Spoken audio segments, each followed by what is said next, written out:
You definitely borked your token. All right, let's see. Oh shit! We haven't even started yet. Come on. Do you have blind sight, Ara? Or Or dark vision, rather? Nope. Okay. Do. Wait, what's your AC? Oh. Whoa. Yeah. Okay. What's his AC?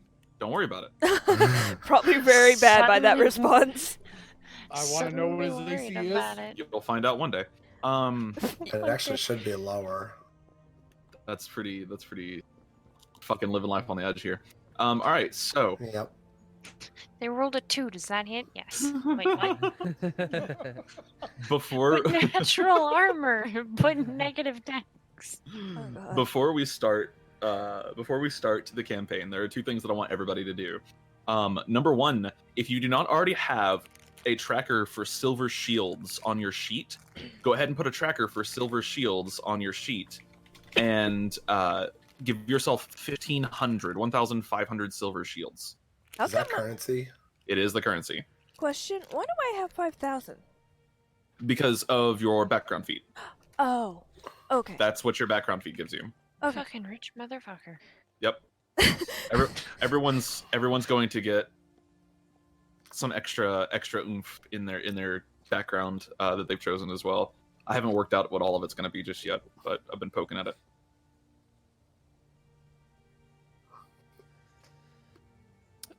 Here, I'll help you.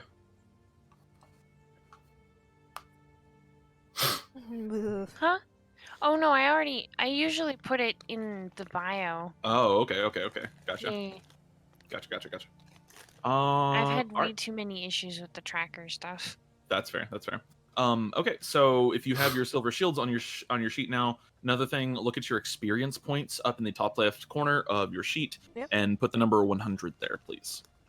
100 XP. Yep. Okay. We will be using something kind of weird for this. Don't worry about Oh no, worried about it. it. Yeah, don't worry about it. It'll be fine. Don't worry about it.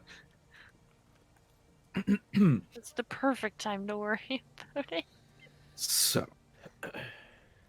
the night of festivities has finally arrived. The Winter Ball, the great event in Astoria that marks the start of the winter season around the world in Aram. It is an event that is attended by many nobles and important people, and those of self-importance that have managed to wiggle their way in through various means. You can't see it. I'm doing air quotes. It was relayed in the voice. The Winter Ball is a time for networking and social activities. It is attended by only those that wish to represent themselves on a grander scale and mingle with the higher ups of Astorian life. This is one of the first Winter Balls after the Spark, a great event that occurred several years ago that effectively raised the capital of Astoria to the ground, and since then the Winter Ball has been suspended. This is the second one that has occurred since then. The first one was somewhat of a disaster, however, as somebody managed to set High Herald's Keep on fire yet again.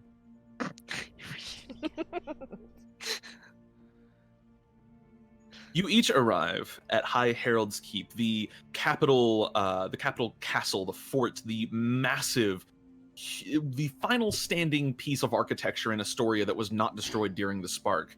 This gargantuan fort that just towers over the rest of the cities from the center. It is quite intimidating to behold. It's gray bricks kind of outlined with this strange glowing blue mortar that holds the whole thing together. It wouldn't be structurally possible without this magic. And highly vulnerable, but apparently. And as you each arrive through your various means, you approach the front door as your invitation tells you to do, and you knock 3 times.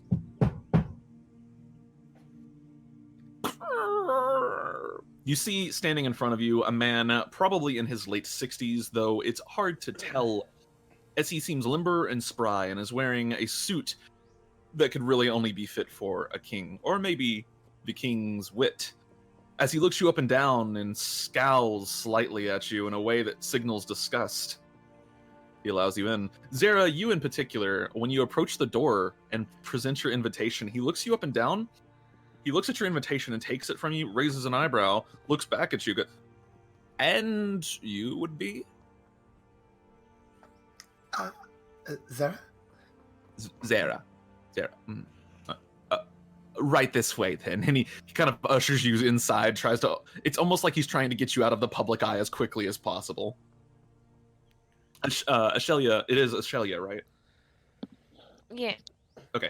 Ashelia, when you approach the door and present your invitation, he takes it and looks over it. He looks over your appearance once and then looks back at the invitation and he kind of cocks his head to the side. Curious. And he kind of rubs the stamp that you have sealed on this invitation a couple of times. Like, okay. Well, it seems to be that everything is in order. Right this way, Miss... Ashelia. Right this way, Miss Ashelia. He kind of gives you a bow and allows you inside. Keto, as you approach, you present your invitation, and he scowls a little bit. You are familiar with this man. You have met him a handful of times during administrative meetings. And he is simultaneously the worst and the best that humanity has to offer.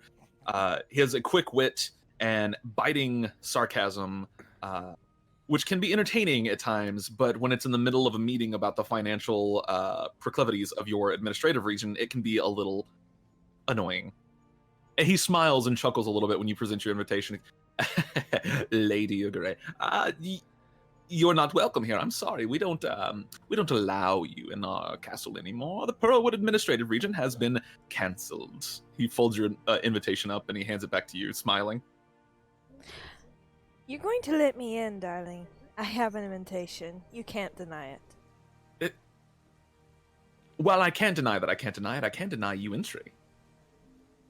Get in the door. You should really kind of smile ushers you in the door. more. Smiling is far too hard. I prefer just to make fun of people. But then you should Allows you in the smile while door. you do it. Go away. And Ronan, as you approach, you hand your invitation.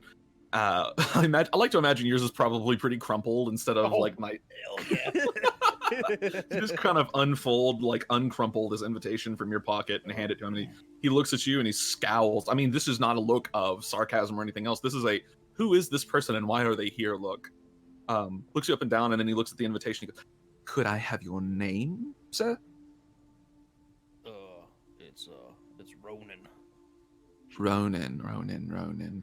And who are you here to represent, Ronan? The Freeman. Oh, all right, right this way, Mr. Ronan. Please do me a favor. Yeah. Try not to break anything. I can try my best. He bows to you and allows you inside. Zhu, whenever it comes time for you to approach the door, your employer is a very gaunt-looking man with gray eyes and short hair. He's a very important figure, apparently, and he has arrived rather late to the ball tonight, fashionably late, in fact, as was his original intention. You have been escorting his cart through the, or his carriage, through the streets of Arkenstead, though streets is a pretty tough word for this part of Arkenstead, as the opulence is a little everywhere. And you can see he has both of his hands folded behind his back as he exits the carriage, and he nods to you. You don't see any immediate problems or threats. In fact, it's been a very peaceful evening for you. But you can't help but feel this man gives you the willies. His gray eyes that seem to almost hold nothing, and his just kind of gaunt, sallow face. The way he carries himself, he's a very weird and creepy individual. But you follow them nonetheless, as he is your employer. As he approaches the door, two other bodyguards are with you, and he looks to one of them, and you can guard the door. I won't need your services. Please assist the butler with whatever he needs. And he looks to you and the other bodyguard, who is a very, very just huge, bulk human male. And he looks to both of you. You will enter first. Upon securing the area, you will allow me to enter as well, and then you will exit and enter behind me. Is that clear? Yes, master. Understood. He knocks on the door 3 times, and then he hands you the invitation, Zhu. The door opens, and you see the face of this spry butler. He's got wiry hair, and he's got these bright green eyes, and he takes the invitation from you. And, oh, goody, Lord Kredik Thon. You know, I really expected to see someone of higher intelligence when I opened the door, but I suppose I can't deny this invitation. He hands it back to you. In you come. As you enter into the door, you see that there's a lively party inside. Walls of stone and marble. You see tapestries everywhere, and you see multiple tables set up, filled to the brim with refreshments of all kinds. There are already many guests here, especially as you have arrived late, and the foyer is absolutely brimming with people simply chatting each other up in hushed whispers. Make a perception check for me, Zhu. First roll, guys. Natural 1. Natural 1. Good luck, though. Not bad. 14. Yeah, looking around the foyer, you do not see any immediate threats. Everything seems to be perfectly in order. You are not 100% sure what you really expected walking in here, but it definitely wasn't a bunch of interesting costumes, to say the least, as all of these people are wearing garments that make your employer, Kredik Tharn, look kind of like a walking funeral. The other bodyguard that's with you turns and he gives you a nod. Looks clear to me. It would seem so. All right. Looks back to Kredik, and Kredik kind of motions you both to come out. And you step behind him, and he steps into the door as you follow him in, ensuring that he gets to enter first. All of you finally find yourself inside High Herald's Keep at the party. Xera, you, being fairly early to the party, have found something interesting, and it's definitely got something to do with the tables of refreshments. There are cakes of every possible kind you could name. There are entire pitchers of water and beer and mead and wines, and just about every other drink you could possibly want. There's one pitcher that is simply labeled with a "do not drink toxic" on it, as you see one noble lift it up and pour themselves a glass. It's a very bright blue liquid that almost seems to glow when you pour it. So, For real. What? question. Mm-hmm. I can cast Detect Magic at will. Okay. So, does that mean I still have to go through the components of it? Yes, you do have to go through the components of it. You just get to cast it without spending a spell slot. Yep. Rip. And you do feel it give you kind of pings of joy. It's such a comforting environment. Okay. At least it's not sending her guidance.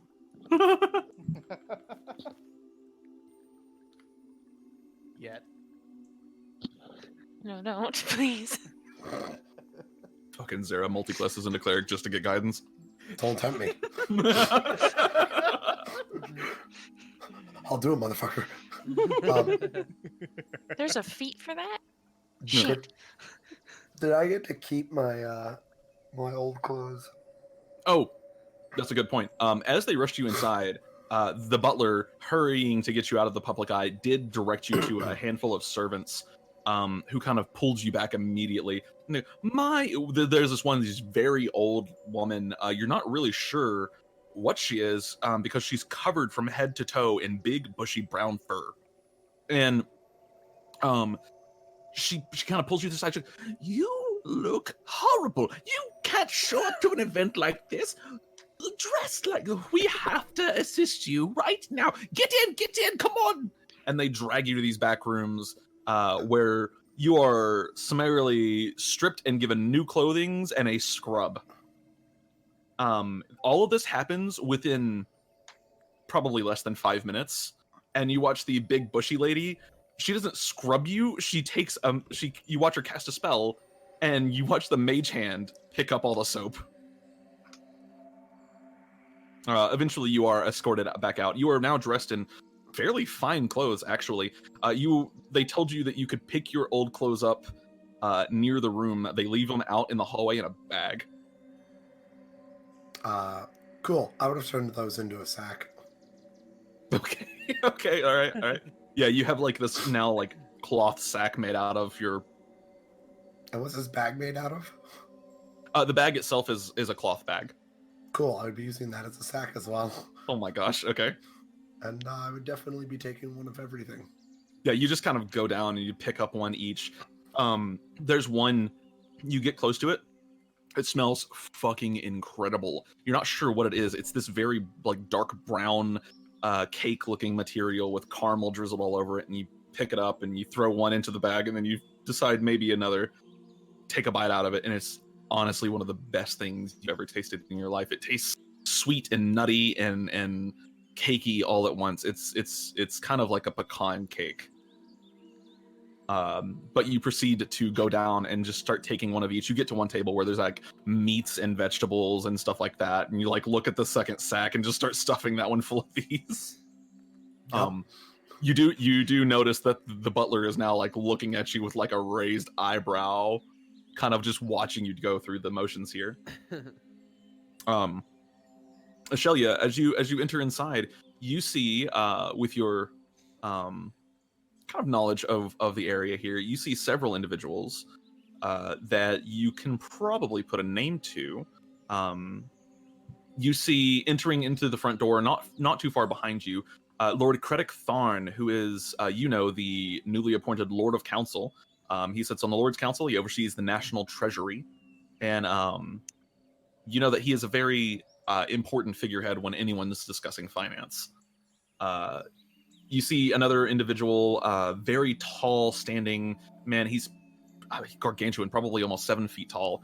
He has darker skin and this kind of buzz cut hairstyle, and he's currently dressed in full combat attire. You know him as General Zeth of Ardenshire. He is the current general of Astoria's primary military, the Astorian Home Guard.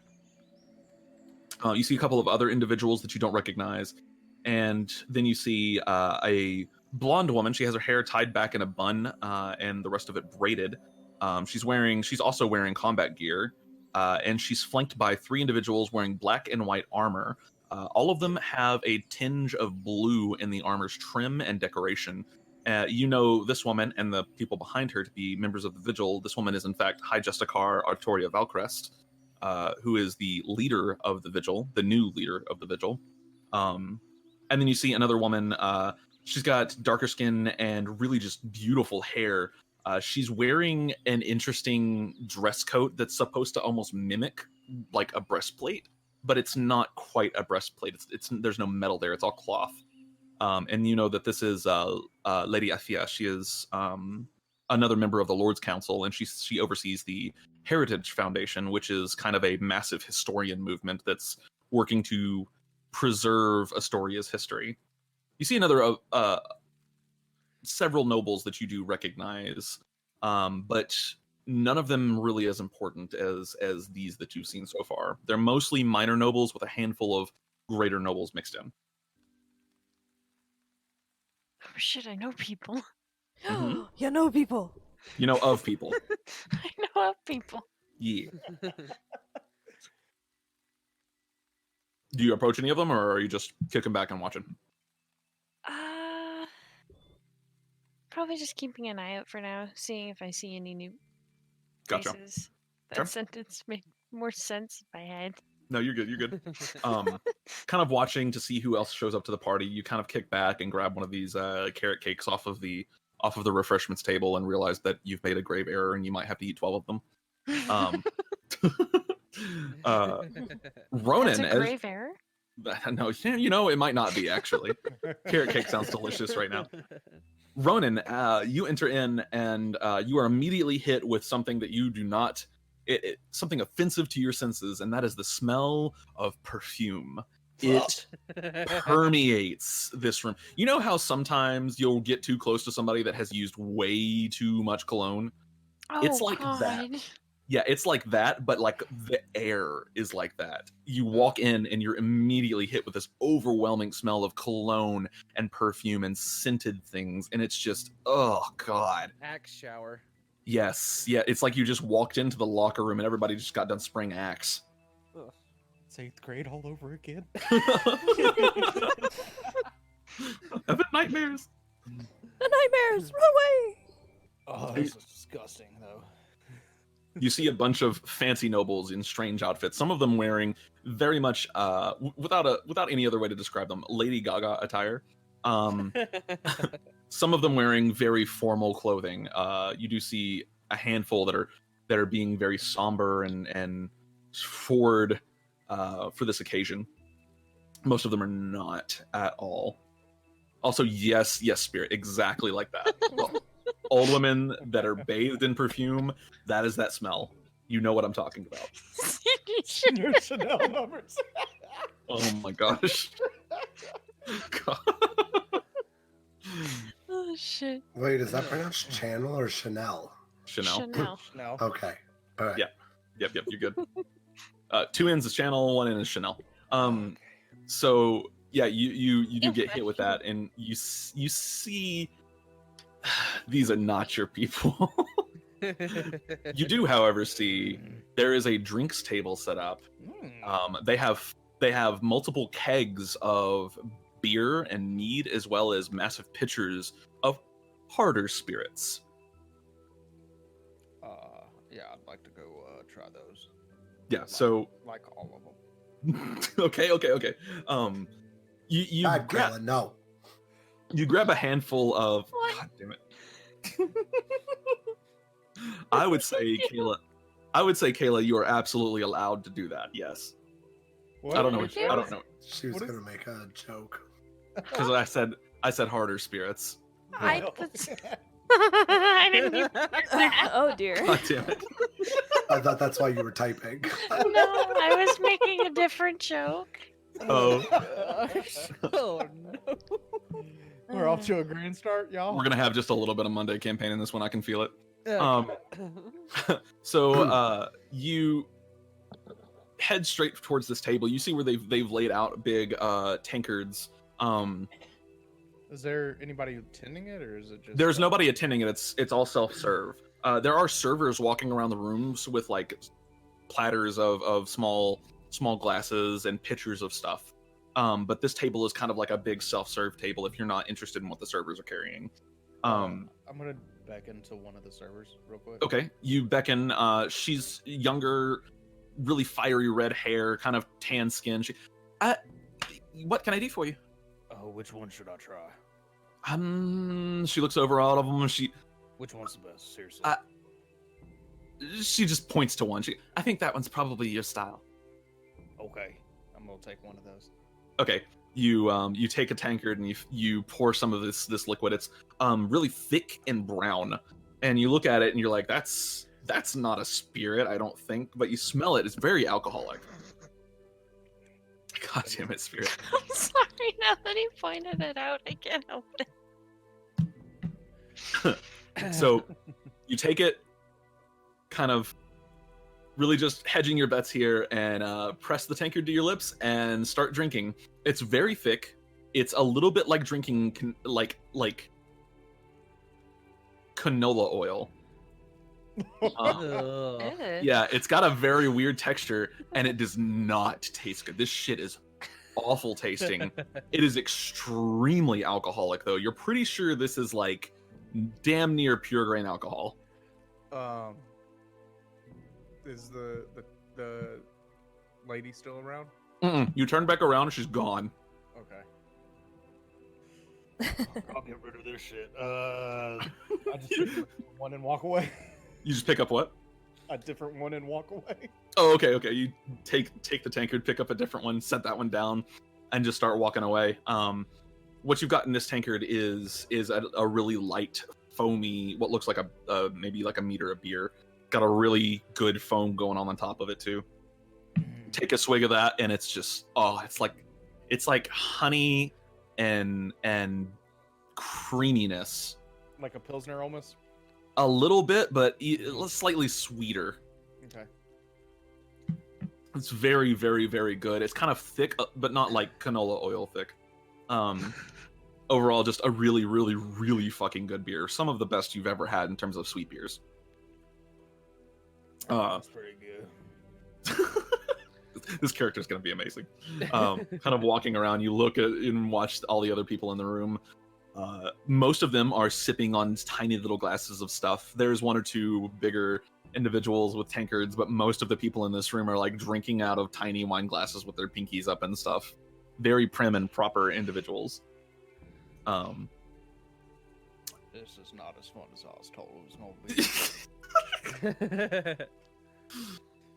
I'll go stand by a window and just watch, I reckon. Okay, you go stand by a window and kind of leaning against the windowsill, watching out the window occasionally, and then looking back to the room. This is really boring. I hate this. Key. You, as you enter into the room, immediately recognize many of the faces in here, as you have had to have administrative and financial meetings with them. These are most of them are the other administrators, the other viscounts of different regions throughout Astoria. You do notice a couple of individuals. One person that catches your eye is Lord Kredik Tharn. As he enters into the room, you see him. He locks eyes with you for just a moment before kind of casting his gaze elsewhere. Your experience with him has been mostly that he is a very judgmental and cold individual that is not interested in anything that you have to say. But he is still nonetheless... She still gives him a warm smile and a wave.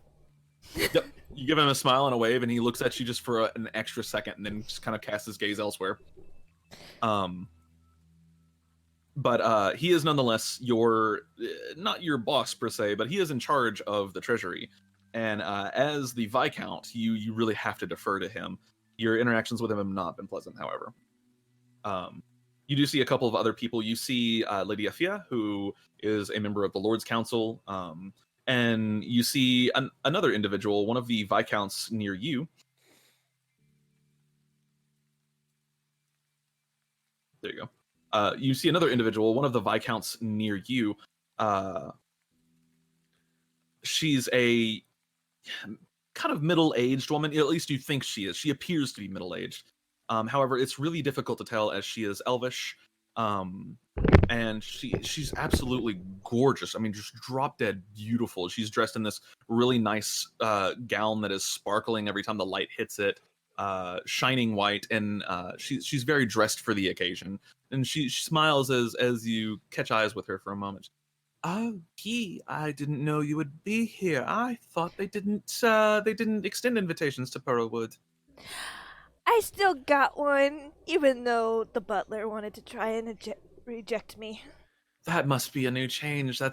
She stops for a moment and smiles. Fascinating. And you're familiar with this woman. Her name is Resh. And she is a bit of a rival of yours, as the Pearlwood Administrative Region was originally part of her region, but it had to be broken up because it was too large, and you were given that. So you kind of get you're smart enough and you have enough insight to understand that she probably doesn't like you very much for that reason. But she does play niceties, just not very well. It's a party, sweetie. Leave bygones be bygones. Indeed, bygones be bygones. I do hope that everything is okay at home. Are you flourishing? Are you doing wonderful, darling? As well as I could. Excellent. That's always great to hear. If you need anything, I am just a hop, skip, a jump, and maybe a teleport away. Will do. Just nods and leaves you to your business. You see another individual who you've had to deal with a couple of times. They are an assistant to one of the members of the Lord's Council.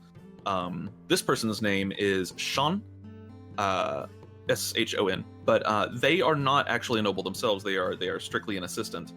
However, this member of the Lord's Council does not go anywhere. They don't really leave their chambers ever, and they just send this individual to kind of go to all of their niceties and formalities and everything else, and they just hold office when they need to. And Sean approaches you, and it's always wonderful to see you, Lady Yagure. I'm very happy that you've made it tonight. We did try to make sure that Pearlwood was on the invitation list. It was definitely a stretch. They didn't want to send an invitation to Pearlwood, but I told them, and he kind of leans in, I told them that you had to, because we had to have somebody this beautiful here. That's the only requirement. Aw, you flatter me.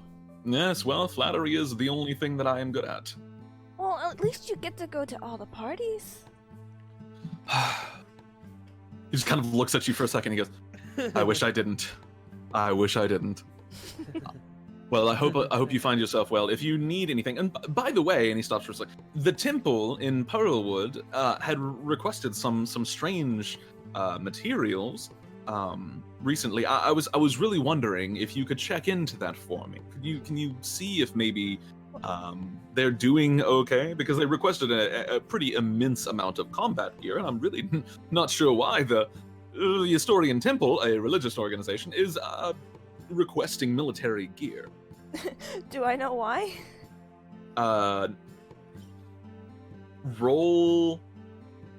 Just roll an intelligence check for me. 8. Okay, yeah, you think about it for a second, and you're like, why are they doing that? No, you have no idea why. I will definitely check that out because I'd appreciate I it. The don't last know thing why. we need is some angry priests chopping people's heads off, you know?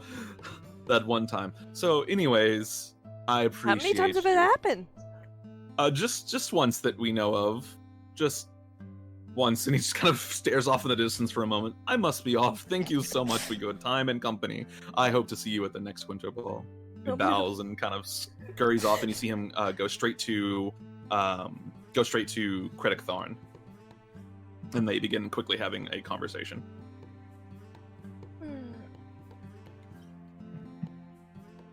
Zhu. What do you think, Grace? Grace standing next to you. You know, I think this place sucks. Well, I meant about the combat gear. Oh, about the combat gear? Not real sure. I have a feeling that maybe we're gonna find out the second we walk in the temple, though. You know how Strati is. He's, fucking crazy. I wonder if he ordered it just because it would cause problems. Like, that's something Strati would do, isn't it? For shits and giggles, maybe. Yeah, I think so. I think we're gonna have to go pay a visit to him. Fucking, Hey, at least it's never people suck. boring. You know, maybe boring's a good thing sometimes, just not here. She kind of like points to the dance floor that's currently being occupied by nobles just chatting with each other. I could liven it up, or try to. I mean, if you want to light the place on fire, you know, it's happened quite a few times here, so I was thinking about it myself. That's not what I meant. I meant more or less playing an instrument and dancing. Oh, yeah. I don't know if that's a good idea because maybe they're gonna light you on fire if you do. It They would have be their little far music funner over to light there. the castle on fire. I think so too. Maybe we can light all the nobles on fire. I'm one of those nobles. Yeah, but like, you're not really, you know? Like, True. you're not. Well, this place sucks, and she just kind of leans against the wall, and she's just watching the room, you see. And your raven kind of just pecks your side for a moment before fluttering off and stealing someone's little, like, crumpet thing that they had in their hand. Zhu. You are attending Lord Kredik Tharn, and he is currently talking politics and business and finance with an individual that has approached him. You're not really sure who this individual is, but from their stature, they seem to be important. He's a kind of middle-height man, really, really short black hair, very well groomed and taken care of. He presents nicely, but he's also not, you can tell he's not like heavily perfumed or opulent in any way. He seems like a very no-nonsense, generally friendly, down-to-earth guy. And the two are just talking finance, and it is so utterly boring. Your partner kind of gives you the elbow and looks over to you. Do you think anything's gonna happen tonight? As the wind blows, so does the uncertainty of this event. I am not Whoa. sure. We'll have to see. What the fuck? You really are from those other... Whoa, damn, alright. Yeah, cool, man. Alright. I don't know. Tharn seemed really worried, I don't know. Let politics worry about politics. Yeah, I think alright. we should keep an eye out. But we should enjoy ourselves. Yeah. You think you'd be mad if I got a drink? I do not partake of the devil's honey, Oh, but if you wish to take it, I do not care. I alright. am going to go back and start writing my novel. Okay, yeah, I'm gonna go get some alcohol and stand next to Kredik and pretend to be important. Yeah, Before Hey. you go, uh-huh, yeah. remind me of your name, please. My name is Jonathan. I'm from here in Arkenstead. We met like 12 hours ago. Sorry, sometimes when I meet new people, I tend to forget their names. It is Yeah, not it is not on purpose, but for some reason names are like petals. They fall and wither away. He looks at you, just staring at you for a moment. He goes, "Are you alright?" I am perfectly sane. Do Okay. these sayings No, man. You do you. It's just not how we speak here, so I'm not used to it. You've got some very flowery language there, the petals and everything. You got. I get it. You like. Thanks, man. He just kind of like gives you a fist bump, but doesn't wait for the fist. I for the bow. fist- Okay. He goes to give you a fist bump and you bow and he goes, "Yeah, all right. I'm gonna go get some beer." He leaves you alone and goes, and you see watch him go to the refreshments table. The man that Tharn is talking to, eventually departs, and Tharn turns to you. I do expect problems tonight. Please be on your guard, especially when it comes to matters dealing with that one. And he gives this like very crooked finger point to this blonde hair at a bun with kind of trailing Dexter ears. She's wearing a full combat. She's flanked by 3 other soldiers who are all in full armor. You're not sure who this woman is. She looks rather important. She also looks really young, and he just kind of shakes his head. She's going to be a problem. If she tries anything, don't hesitate to dispatch her for me. She's definitely here for some political suicide. Do not worry, master. Saplings have a way of sprouting places they are not needed. But do not worry. I am an excellent lumber. Excellent. I'm sure you'll cut her down as fast as possible. If it is required. I do not wish to strike down unless it is necessary. Ah, got you. Yes, Ashelia, she is one of the nobles that she She's not a noble, she's just a very important, she's a VIP.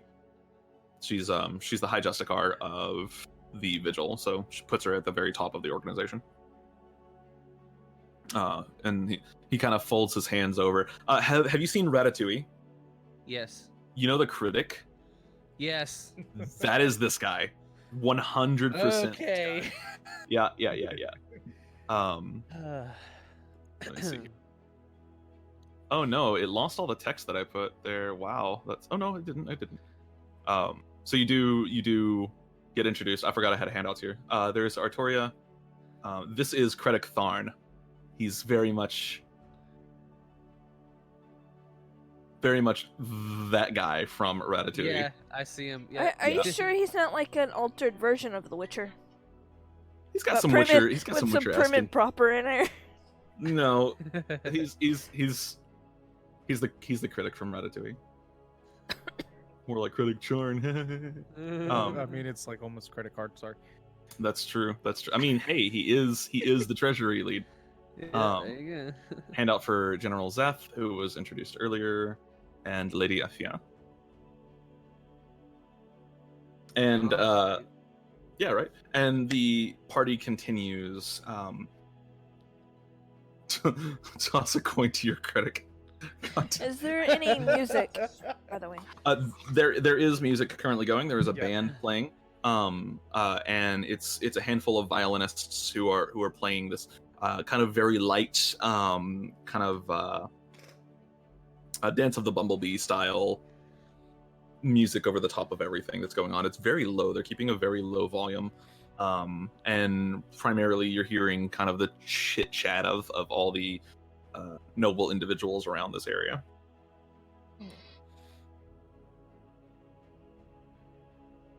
You just steal Keto's loot, no problem.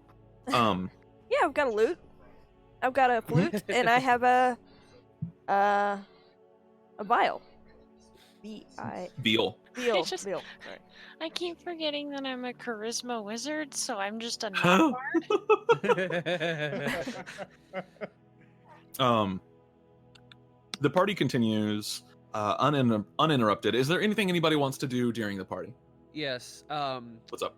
I want to be an eye shot of Lord Kredik, but I Mhm. want to be like basically, be a shadow pretty much.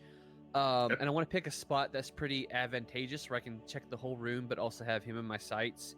Okay. And is there? But before I do it, is there any tea or any like a little tea section or like a little tea like? There is one type of tea at the refreshments table. It's not really the tea that you normally would be accustomed to. It's Yeah. very much kind of a bastardization of the idea of tea, but it is tea. I'll pass.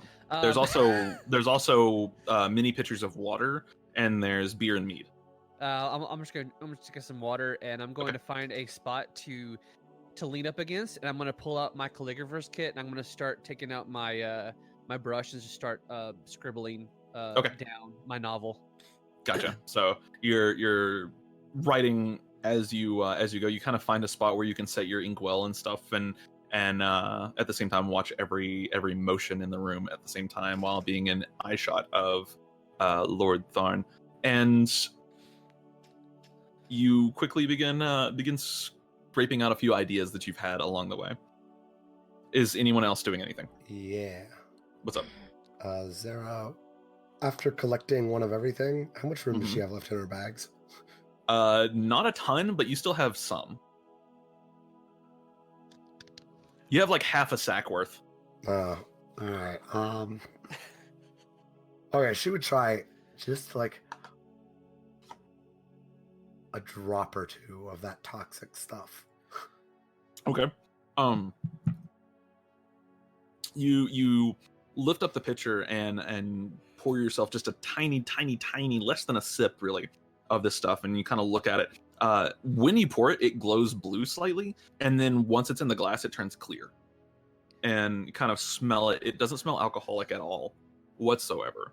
And you go and you kind of take a quick sip of it, and it tastes a little bit like have you ever had honeysuckle? Yes. It tastes like honeysuckles, but then the taste changes, and it's like all of a sudden this kaleidoscope of different flavors that kind of mesh together, and it ends on a really bitter note. And then you suddenly just kind of feel a little strange. Roll me a Constitution saving throw. Ha ha ha! Yeah. You're not sure what this is supposed to do, but whatever it is, you're sure it's not this, as you suddenly just get a splitting headache.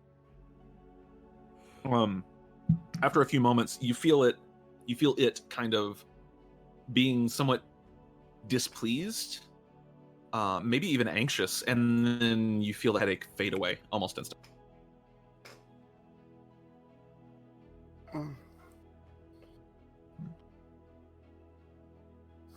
Well, that's stupid.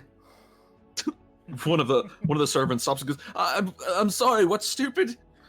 This is stupid. And she points to the drink. It's very bad. Yes, don't drink that unless you really know what you're doing. Yes. Do you need anything else, ma'am? My lady? Yes, Okay. another bag. Strange request. I can get that for you. Definitely. Give me one moment. And he rushes off and he hands one noble is like seated at this table in the back, and he like serves this man a rather large meal off of a platter, and then quickly rushes off into the distance. You watch him. After about 5 or 6 minutes, he comes back, kind of scrambling, and hands you another cloth sack. It's basically like the same kind of bag that big flour bag, basically. Thank you. Was there anything else, my lady? How much dried meat is there? Dried meat? That was out of character. Oh, out of character. There's actually a pretty good amount. They have huge swaths. They have a massive cheese wheel in the center of one of the tables, and it's surrounded by like meats and dried vegetables and other things.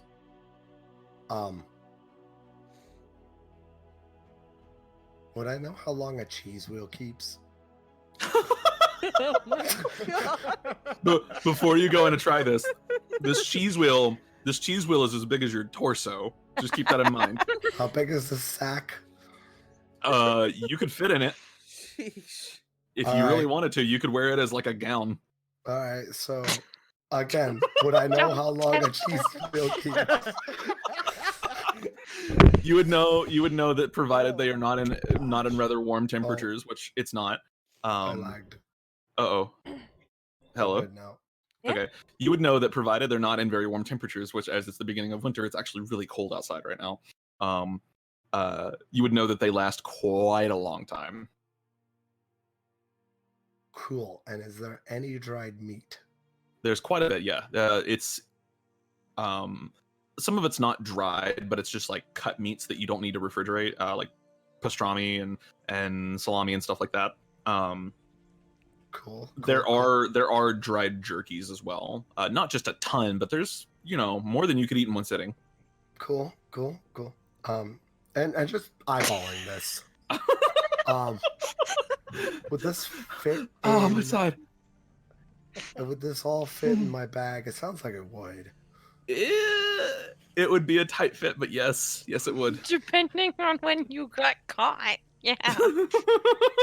Dried meat, what a jerk. Probably another cheese wheel. Some more of that meat, and that meat, and that meat. Okay. And yeah, Ash, there is dried fruit and veggies. The servant boy looks at it and goes, you want the whole cheese wheel? Yeah. I've got to confer with the chef. And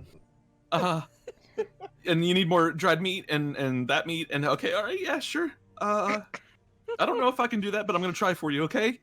I'll be right back. Okay. And he scrambles off. Yeah, she walks over and just starts taking it off the table. Oh my god.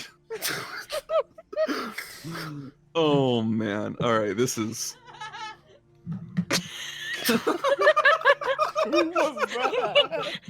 That was Heather's mom.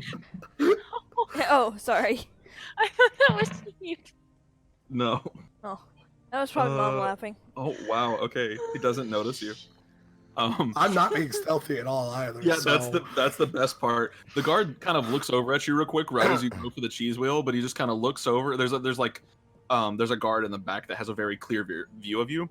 But as he looks over at you, one of the other guards comes up to him and starts talking to him and pointing to an individual on the far side of the room. And you look over at him really quickly and just kind of like scrape the whole thing in your bag. It plate and all, just straight into the bag. And you managed to get it in the bag. You now have 3 sacks of food. Perfect. You can just add those to your inventory. 3 sacks of high quality food. So you might mark. Mhm. Did I see this happen? Yeah.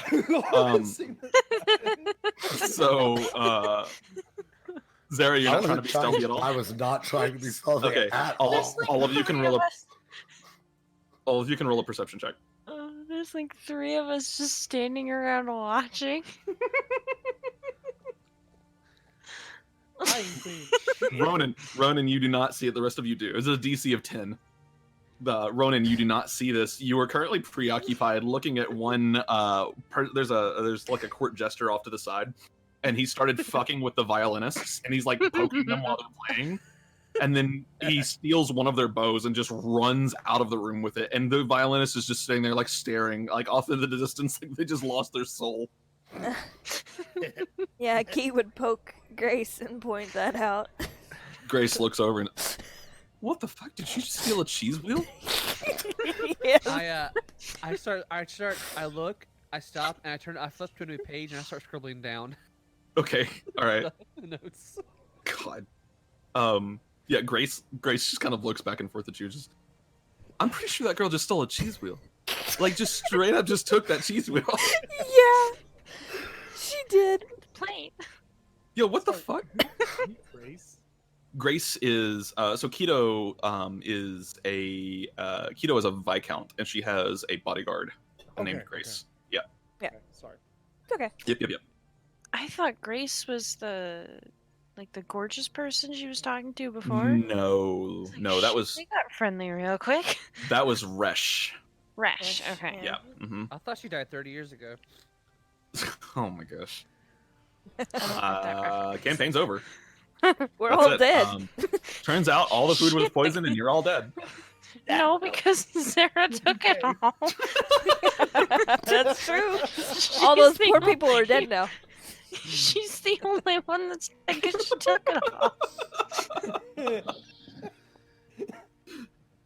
Zara, you're just lugging around these 3 sacks of food now, and you look, and there's like 3 different people that are staring at you at the moment, and you just kind You of just see sheer delight on Key's face, like, oh my god, this is fun. How much do these weigh? they're really, really heavy. Like the cheese wheel with the meats, that's probably a good 10 pounds. The other 2 sacks probably weigh like 2 pounds each. All right. All right. I'm just gonna put like 14 pounds total. 14. Yeah. All right. Yeah.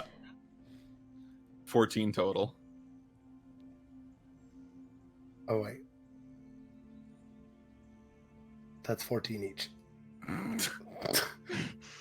It might behoove you to separate them into the 2 that are full of cakes and the one that's full of not cakes. Full of cake. As the one that is full of not cakes is full of non-perishable food, and the cakes are very perishable. Oh, Lord. Exactly. Mm-hmm. Sheesh. Is anyone else doing anything at the party? There goes all the cake. Which Zara, you look back over. You took quite a considerable amount of food from the sweets table. It's all been replaced. A few about an hour goes by of all of you kind of mixing in with the nobility and Ashelia. Are you trying to mingle with people, or are you still just watching? I'd eventually try to mingle with some people. Okay, you approach a very unassuming looking woman who you are fairly certain is the Viscount of the Pearlwood Administrative Region. She has Eve, if you'd like, or I'm sorry, yeah, would you like to describe your character? Yeah, she's she's pretty much looks like the picture I have on there. It's okay. I'm so stuck she has- at descriptions. She has like medium length hair.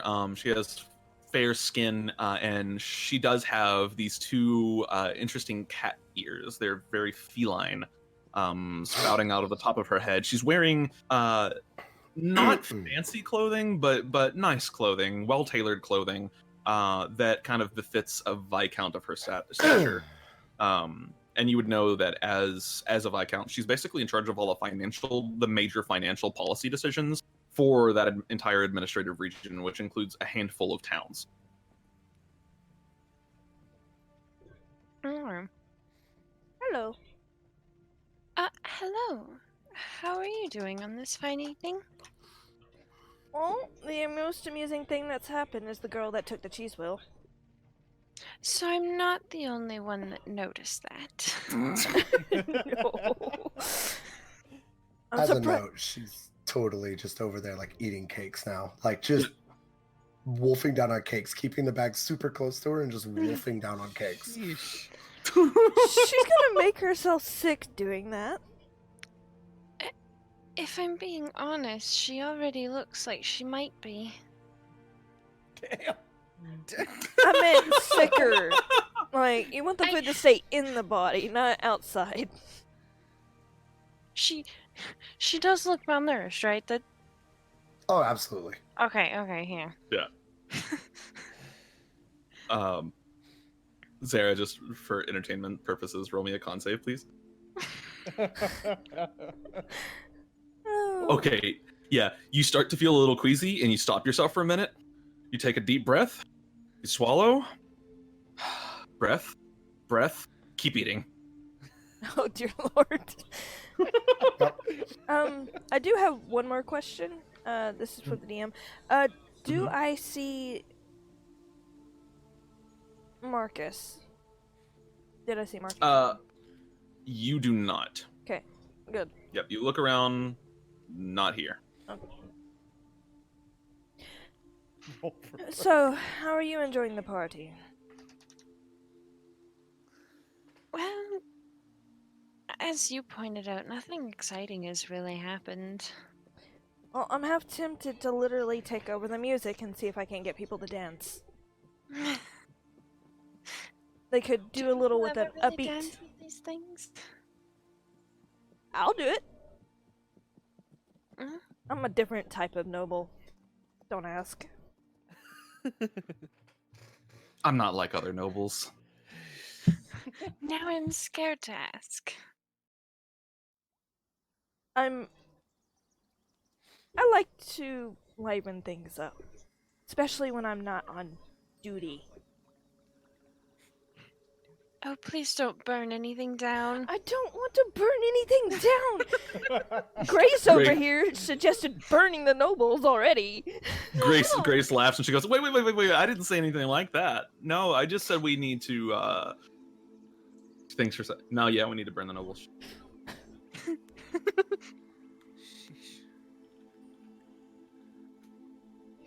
What brings The rich- The rich. Sheesh. That's cannibalism. What exactly Only brings if you let it you to this party? I try to make it to as many special occasions as I can. I like getting to know people. People person? Do you play an instrument? Not really, no. I've always wanted to learn, but never really had the time to pick it up. Well, I'm good with 3 instruments. Fucking bards. Grace raises an eyebrow after a few moments, and she kind of leans forward into the conversation. Your name's Ashelia, right? Yes. Uh-huh. What house are you from again?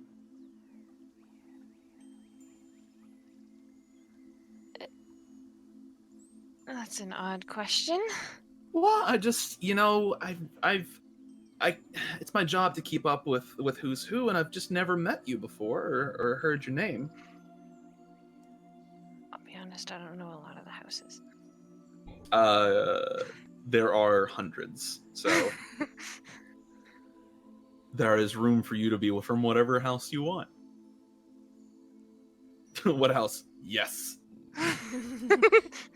And That as one. as you quickly think, you hear, well, that didn't fucking ring. Hold on. Happened in game. You hear a chime sounding out over the hall, and everybody kind of turns their attention to this grand stairwell that leads upwards and into the I forgot what they're called. They're like balconies, but they're indoors.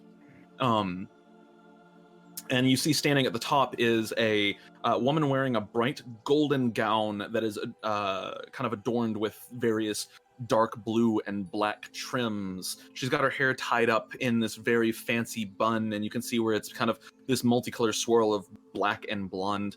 And she addresses the entire party. I believe it is time for the discussions and the dances to cease. This winter ball is commemorated to our great and wonderful friend of Astoria, and she kind of waves her hand in this elegant gesture to the vigil lady that's been kind of hovering around. Miss Astoria Valcrest, High Justicar of the Vigil, you are always a friend to Astoria, and we commemorate this night to you as you saved us so long ago from the spark. Everyone, I propose a toast, and she holds up a glass of wine.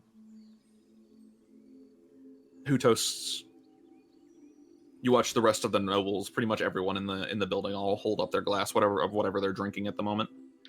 Point of order, you watch as Tharn does not. He refuses to toast. Zara would look around and notice that she's only holding food and would hold up the food like they are. I kind of look around like, I'm not drinking anything. Kind of hard to toast. I would toast. Okay, you toast. Gingerly, after everybody holds it up, I kind of like, oh, that's okay. Raise my glass. All right. I blow on my glass and it starts to frost up, and I toast it. Nice. Good touch. You raise your glasses, and everybody toasts and drinks, and the woman bows to Artoria, and as she bows, you watch her face go from a very pleasant, calm expression to one of sheer fright. And suddenly she falls over, an arrow in her back. Not just an arrow, this arrow is nearly 6 feet long. And you see a hole straight through the window she was just standing behind. And you have only moments before you see the window itself, stained glass and beautiful, shatter onto the ground. You watch enter several different individuals floating in the air, all of them looking like ethereal intruders from another plane of existence. You... Second here? That is not the song that I have in that playlist. That's okay. You see... That's not it either. There we go.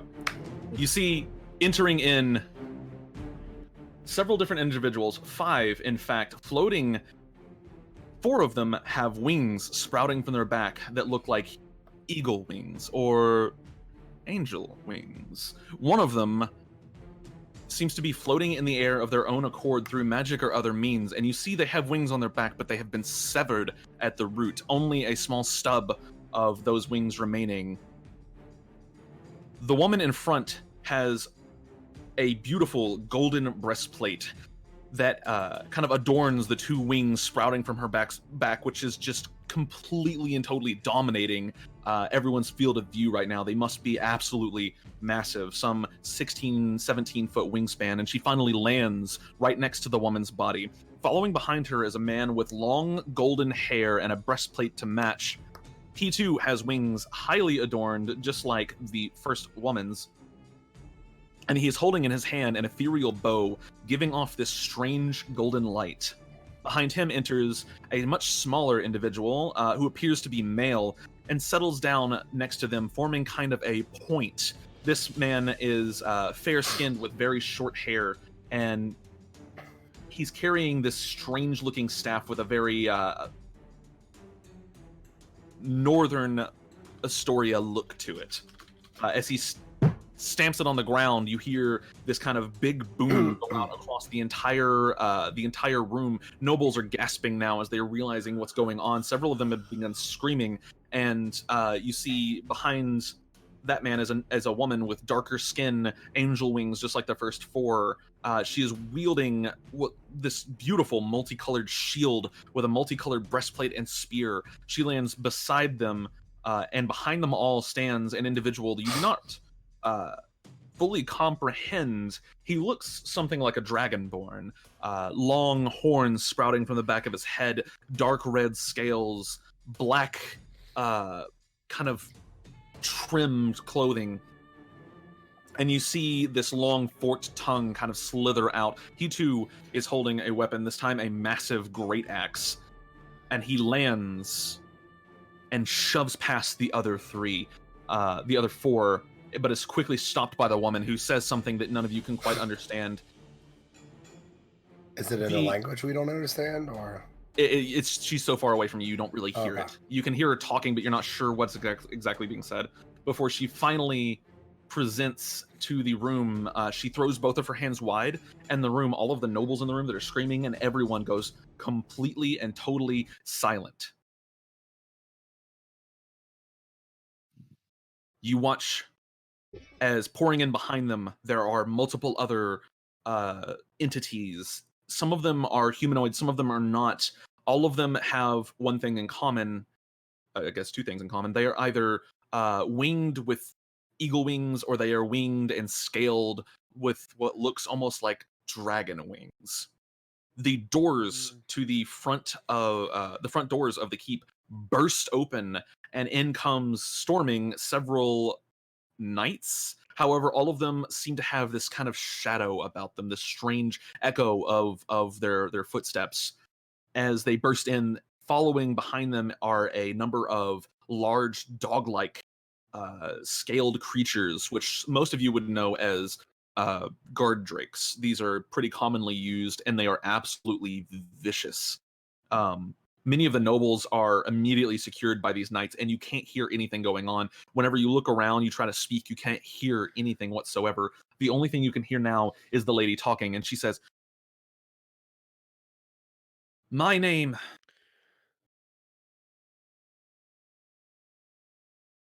is Alastra, and I am here at the behest of the old gods. Too long has this farce continued. Too long have we been shunned to the other side of the world. I'm here today to correct this wrong and to take back the lands that once belonged to us." And you see behind her the dragonborn-looking individual just shoves past her, and as he does so, the silence over the room drops, and he tries to make his voice heard. However, there's now screaming everywhere. People are absolutely losing their shit, and you can see now there's several of the knights that have entered have started restraining the nobles, and the nobles that have fought back so far are now bleeding. It looks like there's several people dead, and Grace, next to you, Keto, leaps into action. She says, "You need to get the fuck out of here right now." She pushes you to the side, and you watch her draw her short blade, and she immediately leaps and tries to free one of the servants from the grasp of one of these knights, and then all hell breaks loose. For the purposes of this, I need everybody to roll initiative, please. Boy.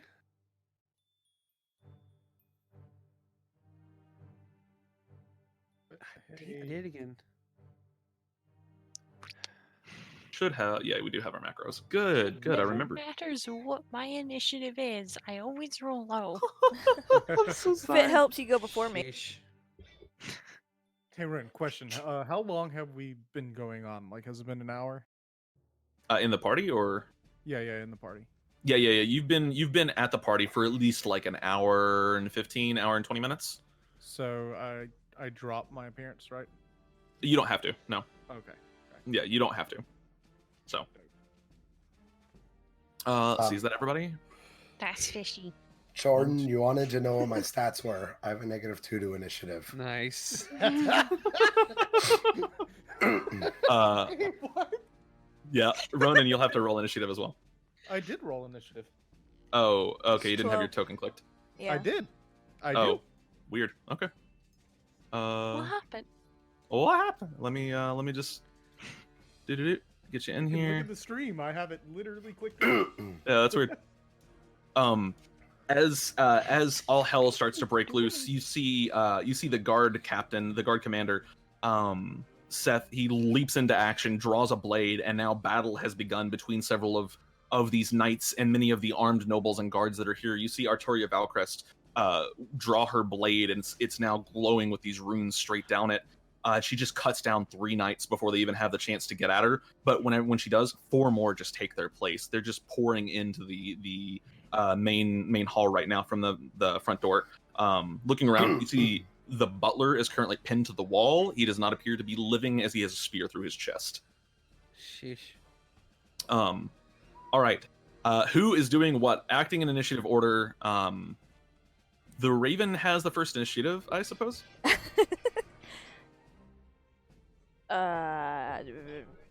Is she doing anything? No. Okay. Ronan, you are the first one to act here. You see just hell all of a sudden has broken loose in the span of not even like 2 minutes. Yeah. I'm pulling out my warhammer. Okay, And you pull out your warhammer? Yeah. I'm freeing any of the servants that are being taken out, or at least I'm gonna try to. Okay, there's one not too far from you, and this is going to be kind of theater of mind for this part. Mm-hmm. There's one not too far from you that is currently being drugged towards the center of the main hall. It's actually the younger girl that you had talked to earlier, and a knight just has her by the hand and is just dragging her towards the center. She can't even put up a fight. Yeah, I am like baseball swinging a warhammer straight at his head. Okay, you just go to baseball swing a warhammer. Go ahead and roll me an attack with the warhammer, please. Yes, sir. Bang. Oh wait, no, that didn't do it. What the fuck? Womp womp. I'm clicking on it, but it's not rolling. We're about to there. get like 15 warhammer. Or sorry, no, two hand. There we go. Okay. It didn't really change. I just heard a Wilhelm scream in the song. Yeah, there is one in here. I'm sorry. Do you want me to? You want what? Anyway, you swing your warhammer, just baseball swinging at this knight's head, and as it connects, he just kind of crumples onto the ground. Roll damage for me. Okay, got her to turn it down. Wow. Perfect. And he lets the woman go and kind of stands back up for a second before looking at you and just goes to take a swing at you. 8 to AC. I don't think that's going to hit. That does not hit. And you quickly counter with a warhammer swing, just baseball bat style, straight to his face as he kind of stumbles forward, and you watch him just crumple onto the ground. The woman stands up. Thank you. We Run. Okay. Servants' quarters in the cellar. Servants' quarters in the cellar. And she just takes off. I'm heading towards cellar then. Okay. You just start following her. Ashelia, what are you doing?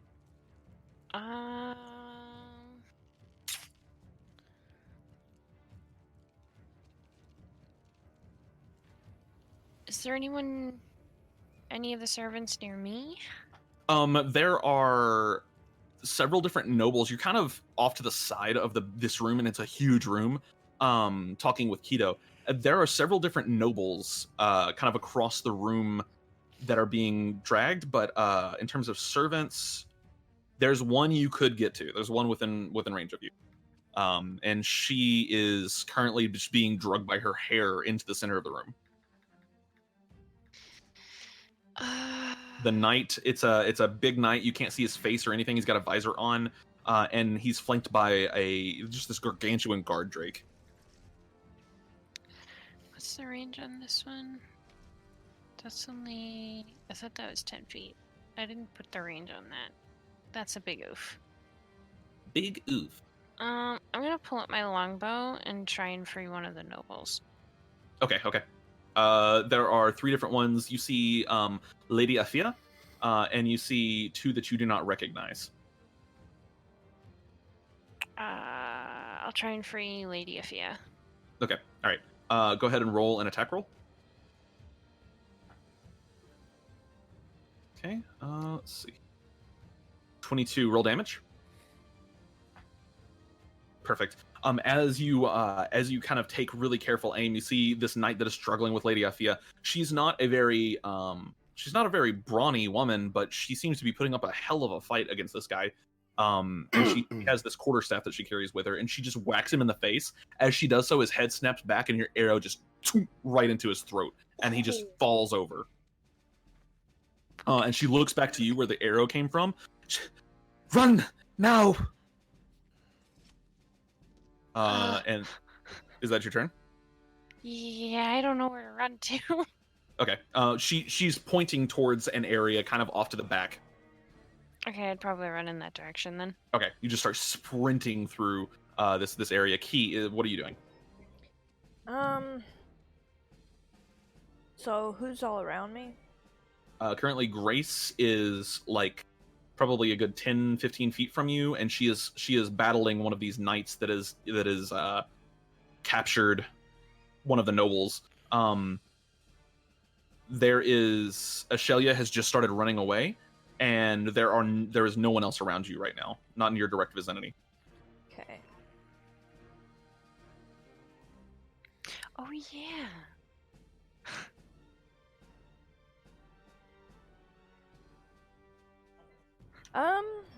Let's see.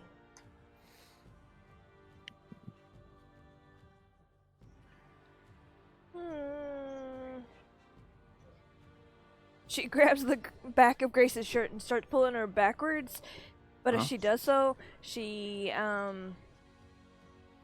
levels her hand crossbow and shoots at the guy in front of her and casts Sanctuary on her. She casts Sanctuary on Grace? Yes. Okay, gotcha. As you kind of grab Grace, let me roll initiative for Grace as well here. She's a +4. That is 6. That is 10 initiative. Okay, got it. As you kind of pull on Grace's shirt, you level your crossbow and just let the bolt fly and make an attack. 15 hits. Roll damage. Yep. You watch the bolt kind of sink in straight through the armor, almost like the armor's not there. And the guy kind of looks down at the bolt appearing out of his chest, and he just falls over. And Grace looks back at you. She goes, "You need to get out of here. There's an escape route through the cellar. You have to get to the cellar. There's a secret tunnel. Go. I'll catch up." Make use of the sanctuary, darling. And I will. Which way's the cellar? The way she's going? Yeah. You see a couple of other people actually running that direction right now. As she turns back around, she jumps on top of another knight, topples him to the ground, and just lands the sword straight into the visor. Okay. I immediately start making my way that way. Okay. Zhu, what are you doing? How far am I far from Lord Kredik? You're about 20 feet from him. All right, I'm going to rush over, and I'm going to. I want to point out something. When you look at Lord Kredik, he's standing very calmly watching all of this happen, and he looks over at you and just gives you a nod, and gives this kind of point to the woman that he showed you earlier. Okay, I nod in agreement, and I go over to Atoria. Okay, you're heading towards Atoria? Yes. Okay, are you engaging her in combat? No, I'm going to approach her. Okay, you rush up to her. She there's another knight, a bit much bigger, burlier guy, a guard drake, like jumps on top of her, and she slices the belly open.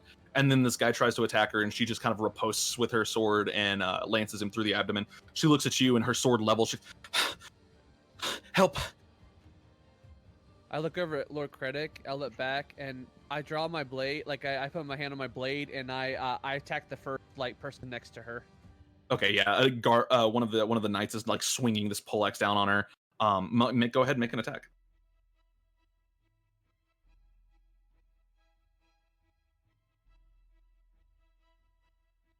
12 hits. Go ahead and roll damage.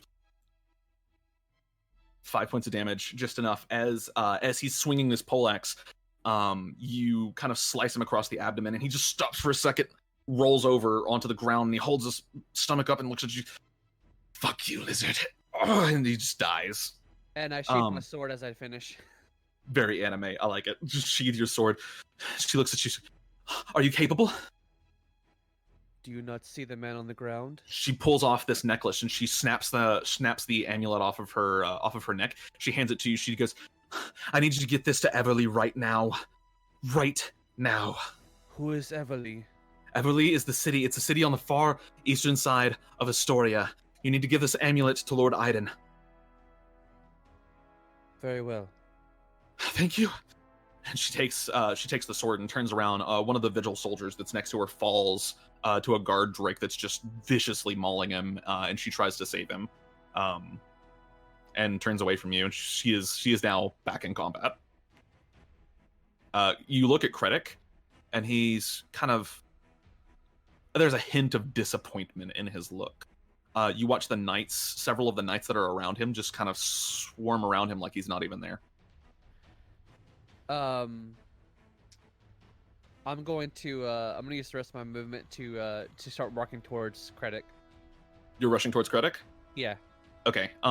If you use your bonus action, you can get back to him. Yeah, that's what I'm gonna do. Okay. Bonus action. What is that? Step of the Wind, I think it's called. Yeah. So you'd have to spend a key point. Yeah, that's fine. Okay. So you spend a key point and just rush back to him. You get right in front of him, and he kind of holds both his hands open gently. Xera, it's now your turn. You're sitting at the refreshments table, and when this all started, you had your carrot cake in the air, or it might not have been a carrot cake. You had your food in the air. Your mouth was completely full, and you have 3 heavy sacks next to you. What are you doing? Yeah, she would have dropped to the ground and like covered her head and started screaming. Okay. Sorry, she would have dropped it, grabbed her cube. Okay. And like started screaming before asking, what do I do, Sarah? You wait for a second. There's a panic to its emotions right now, and you see several of the crumbs that you were eating start to align, and they start to slowly trail through the room, and you watch where they go. I follow that, making Okay. sure to bring my food. You like grab your food as well. Run with the food. That's what I heard. There is a knight that's going to try to take a swing at you. Wow, does a 9 hit your AC? I think that does, right? Yeah. It does. Okay. Yeah, a knight, as you go past, he tries to get a grab on you. You slip out of the grab, and he just makes a stab at you. You're going to take... Wow, okay, 3 points of damage. 3 points of piercing damage, as he just barely nicks your arm. And now you're bleeding. Just for flavor's sake here, can you do me a favor and roll a wisdom check? Just a check. A check? Yeah. I'm sorry, not wisdom. We'll take that roll. Are you intelligence? Yeah, I'm intelligence. Okay, what's your intelligence modifier? 1 higher than that. Okay, so 22. Got it. Yeah, and as he does so, he stops for a second and he just starts screaming and hits the ground. And you follow the breadcrumbs. Yep. Next round of combat. I'm gonna skip the Raven. I'll just let the Raven act on your turn. Okay, yeah, I can do that. Okay. Ronan, what are you doing? So I followed down into the servants' quarters. Yeah. You're continuing down to the servants' quarters. Yeah. Ashelia, were you going to the servants' quarters or the cellar where you were directed? That's where I was directed. Then yeah, I would keep going that way. Okay, Lady Effia is with you. And as you run in that direction, a knight goes to grab her, gets a hold of her shawl. She lets the shawl go, wraps it around his face, and just lances him with this quarterstaff that she has. And you see now there's like points coming out of each end of it. Jesus. And she looks back to you. She, get out of here. I can handle myself. I'll catch up. Go. All right, stay safe. She just runs him straight through all the way into the wall, pulls out her spear, and just goes right into another one of these cultists. Keto, what are you doing? Who else looks like they're running this direction? You see there's like 6 or 7 different individuals, all have started fleeing the same direction that you're running right now. One of them is the noblewoman Resh, that's your kind of rival / neighbor. And as she's running, you watch a knight trip her and then just catch her by the hair, and he starts dragging her I immediately attack him. Okay, roll an attack. How close am I to her? You're probably no more than 20 feet from her right now. Okay, you're like mid-run. Okay, I'm going to halt, go over, and do a dagger, and have my raven attack. Okay. The 10 does hit, the 8 misses. Bite And me. then Bite it. 10 from the Raven also hits, does 1 point of damage. don't know why it says 0, but okay. Yeah, I don't know. It does 1. But anyway, this guy only has 5 HP. So as you run past, one of the daggers kind of scrapes off something hard, but it's really interesting. It's not the armor that he's wearing. It goes straight through the armor like it's not even there, and then just scrapes against something hard and doesn't seem to do anything. Another dagger just slides right in, and the Raven is like scratching his face. And as the Raven scratches his face, you get a really good dagger hit, and you feel him just kind of go limp all of a sudden. You hit something vital, and he falls to the ground. And Resh looks at you. I'm so sorry. I'm so sorry. I'm so sorry. Just go that way. Stands up, and you watch one of her heels break, and she just kicks off of her heels and starts And fucking she sprinting. starts doubling back. Okay. You heading towards the servants' quarters, which is connected to the cellar. Zhu. I approach Lord Kredik. I say, Master, we must leave now. Kredik has both of his hands kind of folded over. Yes, we must leave. I am sorry. I don't think I'll be going anywhere. I'm afraid that I have business to attend to here. What do you mean? It is none of your concern. I appreciate you guarding me tonight, but I think it's time for you to go. I am not relieved of my duty. You won't need to. And he holds one hand forward, and you see this tiny little ball of energy kind of forming in his hand, and he takes one step towards you. I bring up my sword to Okay. block it. Okay. It is technically a missile, so I think you have deflect missiles at this point. I sure do. Okay, he fires this kind of bolt of energy at you. You bring out your sword to block it. I think you have to roll. What is it? A dexterity check? Let me make. It's been a long time since I played a monk. Yeah. Let me see. I have to. When you do to take damage, reduced by 10, 1d10 plus dexterity modifier and your monk level. Hold on a second. Okay, gotcha. So you roll a d10. That's what it is. Plus your Yeah, dex roll- modifier plus your monk level. Yeah. You might So roll me a consider- d10. What was that? Oh, I was gonna say you might consider putting a on his attack and spells on his front page, and adding them and having him change. I actually it think I do have it on your spells, but either way, Yeah. just Alright, roll me so a it's- d10. Yeah. Okay, and then we add your monk level, which is 3, and your dexterity modifier, which is 2. okay. So that's plus 5. That's 14. All right, and then I have to roll the attack's damage. Yeah, that reduces it to 0. Yep. I can. And you Yeah. deflect it back to him. Make a dexterity check for me. All right. Dexterity check. All right. Yep.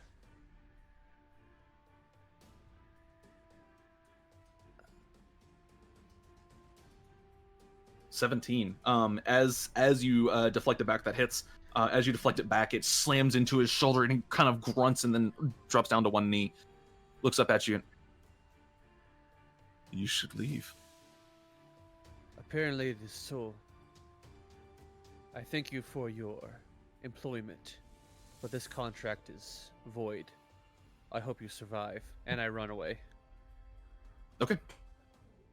Fleeing towards the servants' quarters, you see several others. You kind of help a couple of people along the way, and now there's a trail of probably 10 different people that are all trying to make their way towards the servants' quarters. And as you bust, Jonathan, where is he at?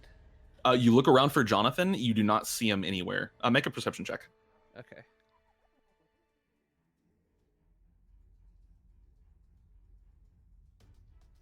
You see Jonathan on the ground. He looks like he might be dead. I stop by him real quick. I bow, and I say, "Go into the afterlife with peace, my friend." And I continue on. Okay. And as you all make it to the entrance to the cellar, there's a servant girl.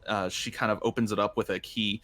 She says, "It's in here, it's in here," and she opens up the door. And as she does so, you see several individuals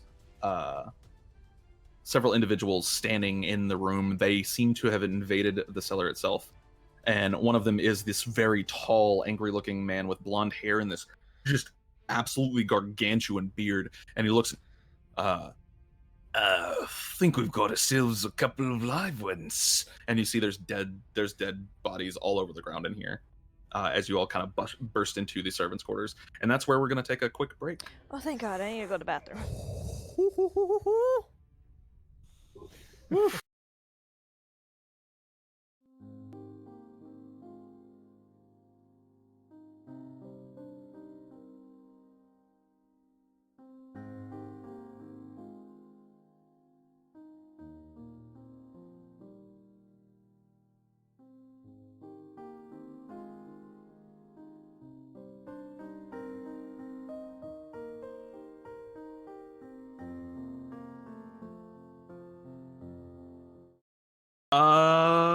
Let's see here. Okay. We're going to go ahead and start. All right. I've got it up and running. The best part Right. is that she looks all prim and noble now. Yeah, she's like been dressed up and everything. Like she got the full like Disney montage. You're still emaciated though. Yeah, this is true. I can only imagine the montage before Mulan gets presented at the beginning. It's Pretty much, something yeah. pretty. Yeah, it's something pretty similar to that. Okay. All right. So as you this servant girl kind of bursts in, you all follow behind her, and you see this man with blonde hair, beautiful beard, and he's wearing full plate armor. Has this huge fucking warhammer, and there's just bodies all around him. He's got 2 drakes in the room with him, and there's another one of these shadowy, strange knights. He looks over all of you. It looks like we got a live one. And I am going to switch maps. Oh, you can turn music on. I will. At the same time? Yeah, Looks like you've got a live 5. All the blue, Ren. Yeah. For half a second, I thought I saw Philios. For just a split second, I could see it too. I can see it. Wow. I thought mine. Oh, yeah. In our There's purple nightmares. still there. Okay. Yeah. You said dark purple, which kind of fades into the black, so it's okay. It works. All right, I need you all to go ahead and roll initiative again, please. Oh shit. Guys, we get a retry. Do. And I'm going to assume the Raven acts on my turn. Yeah, we'll just let it act on higher, your turn. yeah. That's I better. have my character That's better. click and initiative. Holy shit! It also didn't put you on the turn. Oh, it did put you on the turn order. Okay. Hey, You're just at the bottom. Jordan, find solace in the fact that if I had rolled a 2, it would be a 0. You have a -2 to your dex right now? Yeah. Oof. Wait. All right. What would let's you see do here. if you rolled a 1? You've heard of You have a min-maxing, but negative have you 1. heard of min-minning? Well, Listen, there's story reasons as to why our stats yeah. are Yeah, low. good ones too. yeah, good ones. All right. So as he kind of, whoops, did not mean to do that. Boop. As he kind of presents his warhammer and roars, you see the 2 drakes. One of them was just feasting on one of the dead bodies. Both roar as well and begin to head straight towards you. And Keto, it's your turn. Okay, you said it was this one? Yeah, that's the guy that seems to be like in charge. The other 2 individuals are these weird shadowy knights, and then there's 2 drakes Okay. accompanying them, currently feasting on the dead bodies. Does he have wings too? He does not have wings. Okay. And for as I'm planning, these are the servants, right? Yes. And- These are servants. And nobles, right? Well, yeah, there's a noble with you. You don't immediately recognize who it is. They don't seem to be anybody particularly important. I have them down as throwaway character number 75. Okay. How tall is the ceiling? The ceilings in here aren't very tall, about 15 feet. Okay, yeah. She says, "Get the fuck out of my way," and immediately rushes him. And Okay. her eyes turn very golden, and she activates her wings. Okay. Are you fallen or Radiant, protector? I so- don't remember. I want to say Okay, so you're protector. she has raven wings. Okay, yeah, 2 raven wings sprout out. Are they dark colored? Yeah. Gotcha. Divine energy. Corporeal wings. During it, you have a flying speed of 30 feet. Once on each of your turns, you can deal extra radiant damage. Okay, so it doesn't cause any fear or anything like No. that. He looks at you for a second. Okay, yeah, he rolled really high. He looks at you for a second. Oh, that's a nice trick, but it's not gonna do well for me. Is that the end of your turn? Nope. What else are you doing? Is that a bonus action? Or... That is an action. Okay. That is your action. You have a bonus action and you have movement. No, you don't have any movement. You just have a bonus action.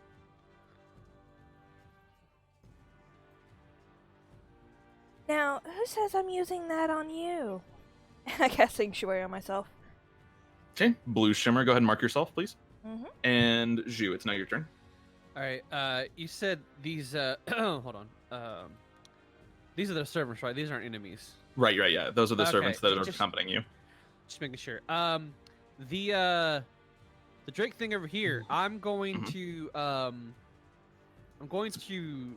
run, and Okay. I'm going to slice and dice, and then I'm gonna go ahead and pump a unarmed strike on him as well.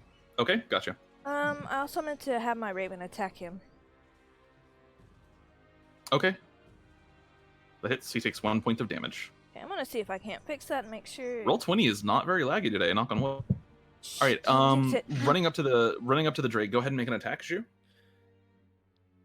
19 hits. Okay, 6 points of damage, and make your unarmed strike attack. You should have one on your sheet. Yep. 22 hits. Oof, nice. What is that, 14 points of damage? Fucking early game monks, man. As you run up to it, you slice along the creature's back, and then just with a kick to its snout, kind of Tail. I'm gonna whip it with my tail. Gotcha. Whip it with your tail. It roars at you, and looks like it's having a little bit of trouble actually standing after that. It's looking pretty hurt. I'm gonna talk to it. Can it understand me? That's a good question, actually.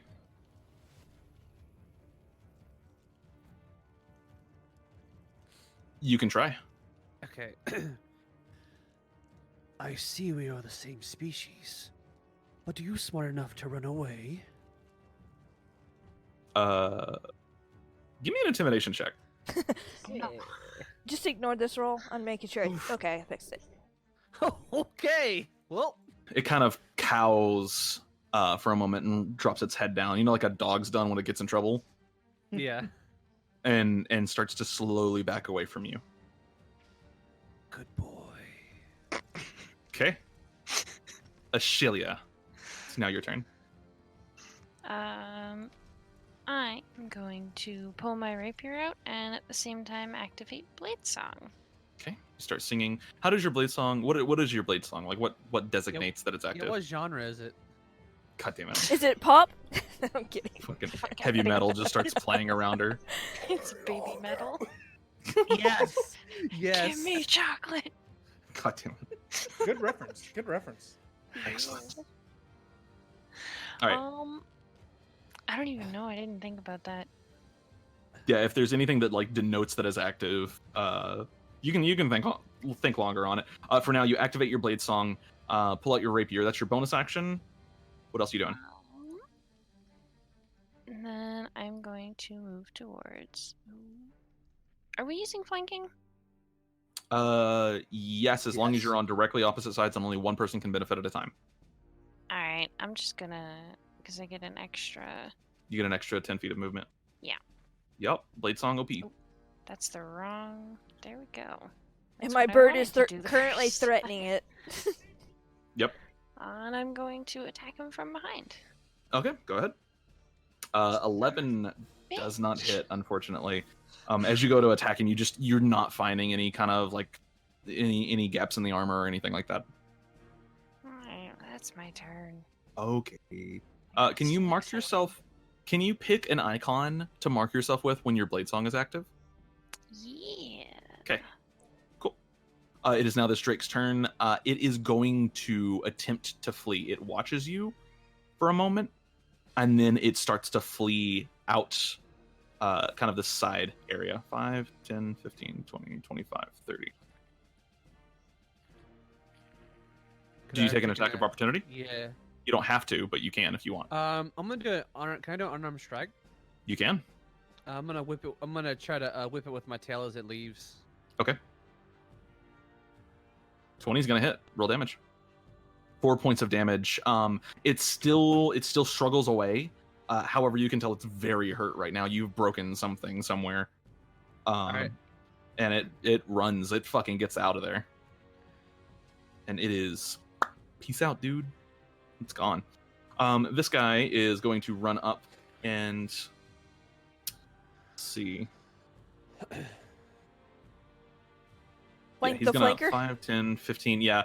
Ashelia, you are now being flanked, I suppose. Boy. I uh, made oopsies. No, it's okay. He is gonna go ahead and try to. He's gonna try to hit you. I think that's gonna hit. Does a 22 hit you while you're singing? Son of a bitch. Yeah, it does. Okay, you're gonna take 2 points of slashing damage as he runs at you, and he slashes at you with a scimitar that you're sure is about to feel like a scimitar, but it doesn't. There's no impact to it. It just hurts all of a sudden. Okay, and that's the end of his turn. This is the servant girl that unlocked the quarters in the first place, and she is getting the fuck out of here. 5, 10, 15, 20. She just goes to this corner and she just takes the dodge action. She's like huddled in the corner trying her best not to get hit by anything. It is this Drake's turn, and 5, 10, 15, 20, 25, 30. What is a guard Drake's movement? I think it's just 30. It is just 30. All right. He's going to get right here, and he's then going to... Yeah, he's going to dash. 5, 10, 15, 20, 25, 30. Get right here, and he's just aiming straight for these servants in the back. Speaking of, this is the noble, and he I need to get out of here. I've got to go. And he just like runs this way, like hops over this little kind of divide, and is now cowering behind a series of like dividers and stuff. It is the knight's turn, and he looks at you, Keto. I don't like people that try to take what's not theirs. And he raises his warhammer, and he's going to make some attacks against you. Yep. Wisdom save. Wisdom save, you are right. Wisdom save. He has a +2 to these. That is a 9. I'm going to make his rolls public as well. So that is a failure. Yep. Okay. He goes, all right. Turns around and just slams the warhammer onto you, Ashelia. He does not get the flanking bonus from this. That's gonna hit. My God, stop. Great Ghibli group. I'm so sorry. Yeah. That's totally my fault. It's okay.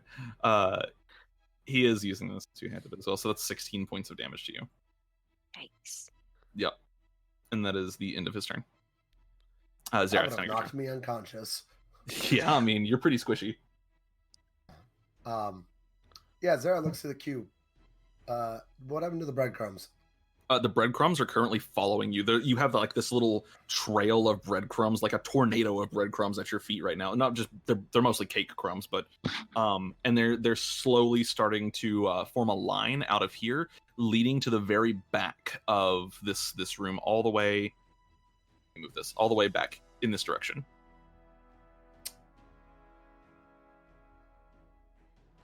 Okay.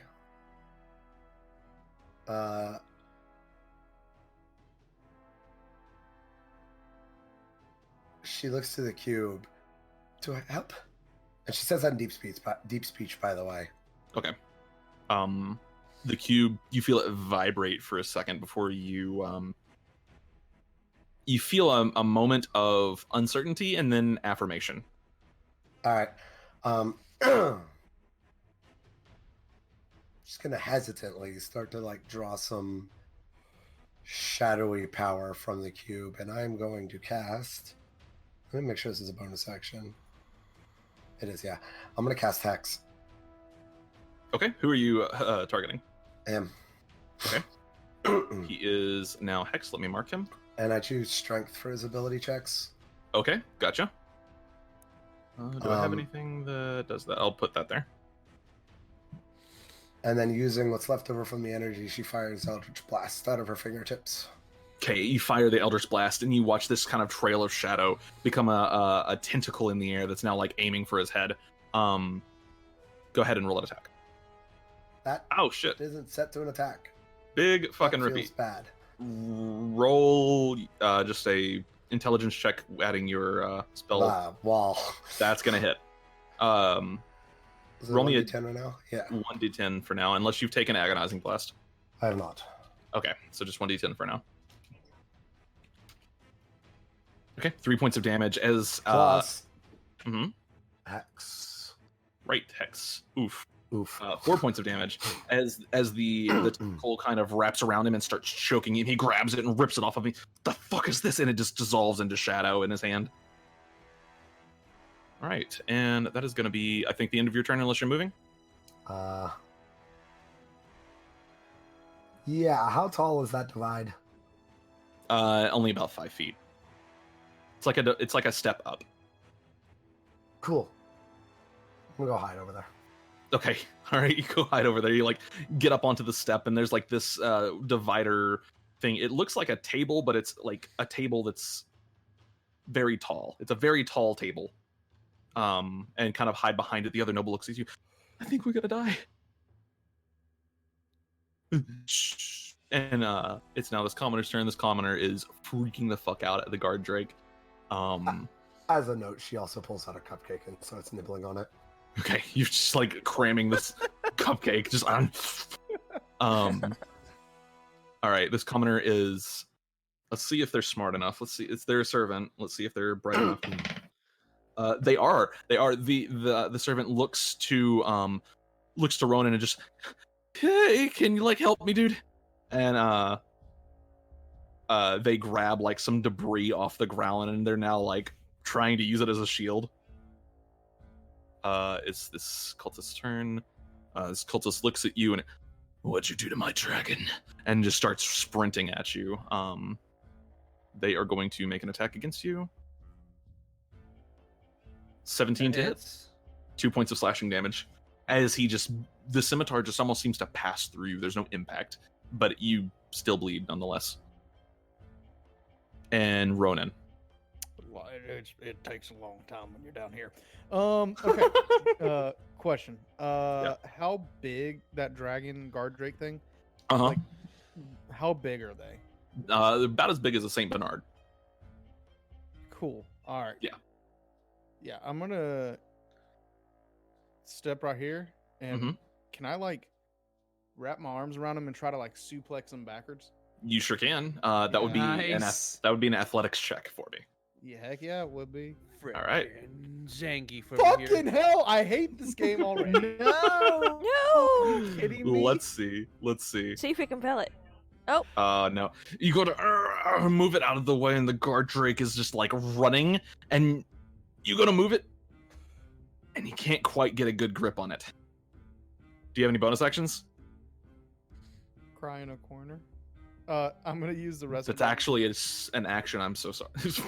I'm gonna use my movement to kind of get. Can I like wedge myself between the two? You can try, but it's gonna be difficult to do anything with that. We'll see. Okay. All right, and Keto. Yeah, she's gonna, try and stab him in the back. As he turns around, 14 doesn't hit, 6 doesn't hit, No, I have those are advantage. 9 and 15 also don't hit. He has 20 AC. Oh, shit. Yep. I'm sorry, he has 18 AC. That should be 18 because he is not currently using a shield. Let me change that. There we go. He has 18 AC. Okay. Well, Raven's gonna attack too. Sure. Peck. I'm gonna make your Ravens rolls public just because they're kind of funny to watch. There we go. Oh, All right. Yeah. See how it's got this like kind of Yeah. yellowish tint. That means that only you and the GM can see it. No. Well, it's been 21 both times. Or all 3 times, I can't remember. Yeah, 21. So 1 point of damage to him again, and at this point he kind of looks back at the bird and he goes, "What the fuck?" All right, is that the end of your turn? Yeah. All right, Zhu. Zhu looks at the cultist. Mm-hmm. He sheaths his sword, and he puts his hands in this weird like formation. He draws his breath in, and he expels this like icy blast. Oh yes, just shards of ice just all of a sudden cover this area. That is a con save, I'm pretty sure. Yes, from this guy. DC 12. Okay, yeah, he does not succeed. It's a 5. All right, that is 2d6 cold damage. Yep, you have an attack for it on your sheet. Oh yeah, I do. Yes, you do. I put it on there. Yes, he did. 7 points of damage. As this guy is covered from head to toe in ice, he kind of freezes over for a second before the shadowy parts of him dissolve and he falls to the ground. You see just the husk of a man. He is dead. Nice. I'm going to use my movement. Let me make sure I can get there. Yes, I can. And I'm going to rush over and next up to this cultist bad boy. And I'm going to put my hand on my sword and get ready to strike. Okay, gotcha. Ashelia.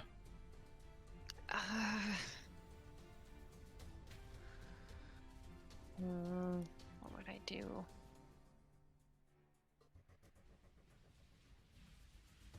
Is this a bonus action? I don't remember. That Spin is around in a bonus circle action. and Yeah, I want to use what is that called? Blade flourish? you're right. I would like to use Steel Wind Strike, and then I'm gonna cast Wish. Yeah, I'm gonna try and attack him again. Okay, go for it. I say Do not have try. advantage right now. Nope. Yikes! And then I'm gonna bonus action second wind. Okay. Oh, you have points in fighter? Yeah, my first level's in fighter. Oh, gotcha. Okay.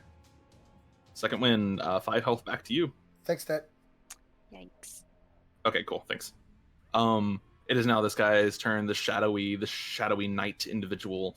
He's gonna try to make an attack against you, Ashelia. Does a 15 hit? You gonna shield? 15 does not hit, but I would have shielded it. Okay. You don't have to. You can see the number before you decide to shield. Okay, then yeah, I guess I wouldn't have. Okay. Yeah, you managed to just barely dodge out of the way as the Centaur comes down. Learning this guy's movement patterns just a little bit better. Okay.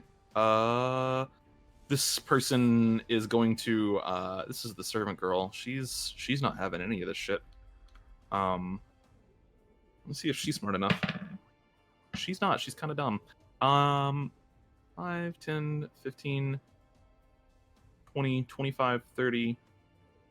She's going to dash 35, 40, 45, 50, 55, 60. She's going to get right here. She's like sprinting across the room now, getting away from that Drake. It is now the guard Drake's turn. It is going to try to attack this individual. Let's see. It's got 2 targets. I'll roll a d6 to see which it attacks. Even is Ronan, odd is the servant boy next to you. That's even. It's going to try to attack you, Ronan. Nice. Can make 1 attack with its bite and 1 with its tail. So bite attack against you. Oof, that's a crit. Oh. That's a hit. That's this is just Ronan's life now. 10 points of damage to you. As it bites on top of you, it's going to try to hit you with its tail. Total of 16 points of damage to you. It just jumps on top of you. It's like a huge attack dog just leaping on top of you, except for this thing has scales and fangs that are like 3 inches long. Well, it's not okay. Well, I know what my HP is at.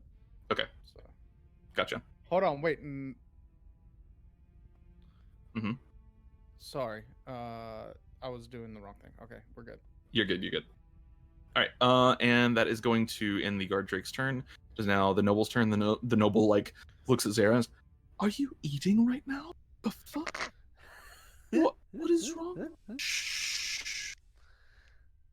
and just continues to hide. I'm gonna have the commoner make a hide check actually. Commoners sheet. I think they just have a +0 to everything. Yeah, they do. Thought he was a noble. He's a noble, but he's also, I mean, I'm using like commoner stat block because he's not anything fancy. Oh, okay. Yeah, he's like trying to keep himself quiet, but he squeaks a little bit. He's just all right. It's the knight's turn. The knight is going to step right here to the side and just swing his warhammer in this big arc. One hit to Ashelia and one hit to Key. Neither of these benefit from flanking. Ashelia, 15 to hit. That's You still have shield active as well. Okay. Oh, Or no, I you didn't. didn't. Yeah. You didn't shield. Never mind. It's just 15 my to hit blade sign. misses. Keto, 18. Yeah, that hits. Okay, it's Doesn't gonna he have to be. make a wisdom save? No, I don't have sanctuary anymore. She attacked Oh, earlier. okay. Yeah. That's gonna be. Oh, hey, I'm dumb. That's gonna be 12 points of bludgeoning damage to you. And Ashelia, add 6 back to your health, please. 12? Took- Okay. Yeah, 12 to you, Keto. I added the 2 together earlier. I should not have done that. It's a either or thing. Yeah. Ah. I was like, wait a minute, hold up. I have misread this. All right. Hey, now my health equals my AC. We're all good. Yeah, as he swings this hammer in an arc, he manages to he misses you just barely, Ashelia, and he manages to just kind of clip you, Keto. Zara, it's now your turn. Well, Zara's really smart. So perceiving this guy is actually pretty dangerous. Yeah. We're I'm gonna hope he's all brawn. I'm gonna cast Phantasmal Force. Okay. What does that do? Remind me. It's been a long time. Okay, please hold. That just rolled the save. That's fine. I'll roll the save for him real quick. You craft an illusion that takes root in the mind of a creature that you can see within range. The target must make an intelligence saving throw. On a failed save, you create a phantasmal object, creature, or other visible phenomenon of your choice that is no larger than a 10-foot cube, and that is perceivable only to the target for the duration. The spell has no effect on undead or constructs. The phantasm includes sound, temperature, and other stimuli, also evident only to the creature. The target can use his action to examine the phantasm with an intelligence investigation check against your spell save DC. If it succeeds, the illusion ends. While the target is affected by the spell, this target treats the phantasm as if it were real. The target rationalizes any illogical outcomes from interacting with the phantasm. For example, a target attempting to walk across a phantasmal bridge that spans a chasm falls once it steps onto the bridge. If the target survives the fall, it still believes that the bridge exists and comes up with some other explanation for its fall. It was pushed, it slipped, or a strong wind, blah, blah, blah. An affected target is so convinced of the phantasm's reality that it can even take damage from the illusion. A phantasm created to appear as a creature can attack the target. Similarly, a phantasm created to appear as a fire, pool of acid, or lava can burn the target. Each round on your turn, the phantasm can deal 1d6 psychic damage to the target if it is in the phantasm's area or within 5 feet of the phantasm, provided that the illusion is of a creature or a hazard that could logically deal damage, such as by attack. Okay. Gotcha. He fails. What do you make it? Ooh. A big cake. If you don't have anything, I have something. No, but it's up I to do. you. Okay. A She makes giant it in evil the- cake with She makes it in the appearance of Zelra. Okay. To those of you out, to the man that's fighting suddenly stops, and he looks. What the fuck? No. He drops the warhammer and he starts backing up. He is affected by the illusion. Yeah, and it makes an attack against him. Okay. And it's just 1d6 damage, right? There's no extra save or anything. Yeah, it's just 1d6. Okay, gotcha. So that is 4. 4 points of damage. You kind of see this illusion too. You see what is your entity's name again? Zelra.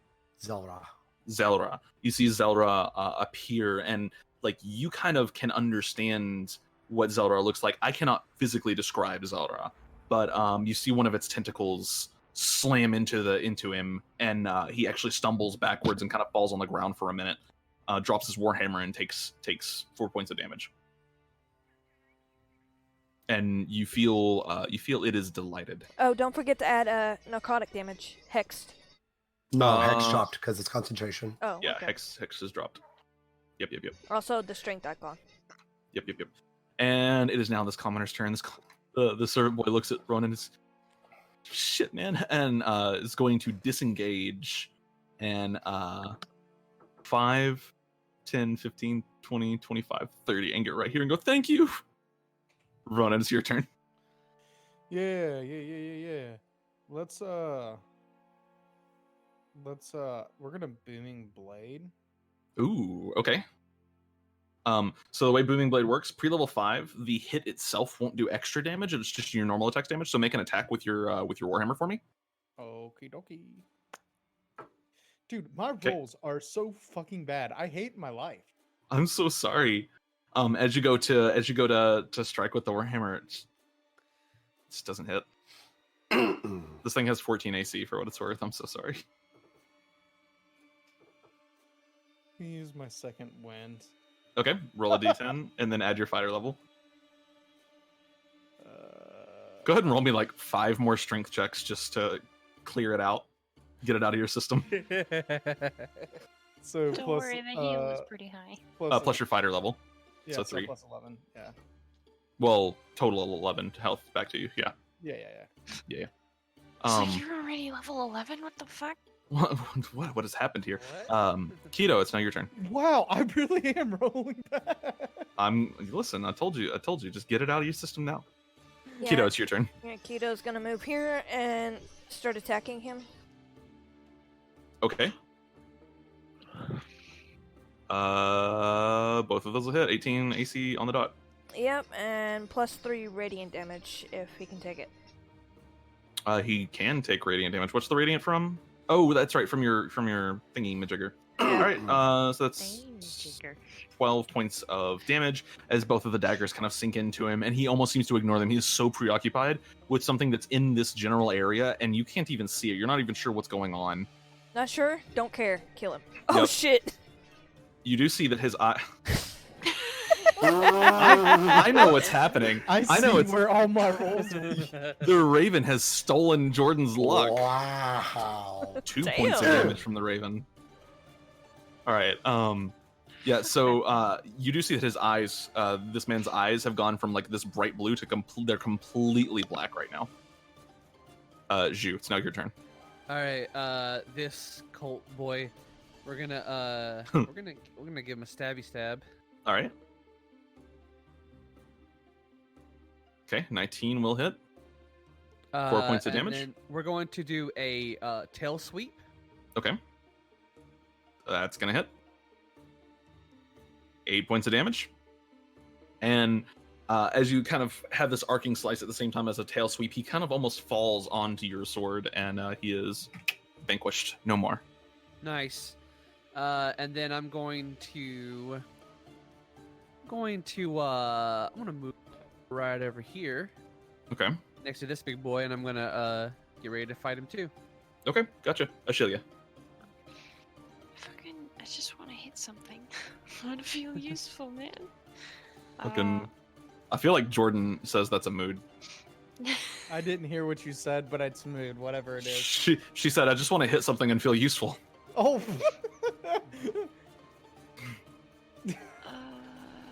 Yeah, I'm just gonna fucking do the thing. Oh, almost. Oh, So close. My god. Stop Nope. moving. He's like flailing around. You go to stab, and you actually don't even you just stab in the air. Let Don't worry. me kill you. In 3 levels, you get 2 more. You get 2 attacks. So I can miss twice in a turn. Why? Big fucking mood. Servant girl is going to run 5, 10, 15, 20, 25, 30, 35, 40, 45. Yeah, she's going to run all the way back here. And she kind of disappears from most of y'all's views. Ara, you can still see her. She's currently fumbling with this large door, trying to unlock it or get it open. It's Guardrake's turn. Guardrake is going to try to make some attacks against you. It's going to make a bite attack against you. 18 to AC. Misses. Nice. Okay. Yeah. He goes to bite against you, and you just like shove your forearm in his mouth like you would a big dog or something, and he just goes to bite, and like there's no force behind it anymore. And then he's gonna make a tail attack and 9 to AC. He goes to whip you, but he's currently locked onto your arm. There's no maneuvering for him. Okay, that's the end of the guard Drake's turn. God, because that was scary. Right. I feel like Ronan's just like, oh motherfucker, I'm done with this shit. Song of the bop right here. This noble. Yeah, this noble just starts wailing Xera. He's just crying now. Xera hands him a cake. He takes the cake and he's now crying while he's eating a cake. He's like, I might as well die while this is delicious. Have your cake and eat it too. Yep. It is now the knight's turn again. He stands up, picks up his warhammer. Let's see. Xera, can you roll me just an intimidation check, please? Sure. Damn. Wow. Okay. Picks up his warhammer, turns around to run, sees that he's surrounded, and he is going to he's gonna try to barrel through y'all. I need you to go ahead and make me a either an athletics or an acrobatics check.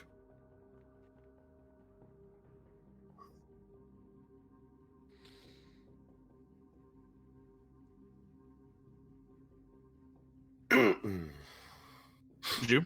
Oh, Oh, are you talking? Oh, sorry. I thought you were talking about No. Ju, make me an athletics or an acrobatics Okay. check, your choice. I thought you said you. no. Oh, no. No. nope. Use That's one not big in this campaign. section. You said athletics or acrobatics? Yes. We'll do acrobatics. Oh no. All right. Let's see. Knight. I accidentally closed his sheet because I am bad at the game. Yep.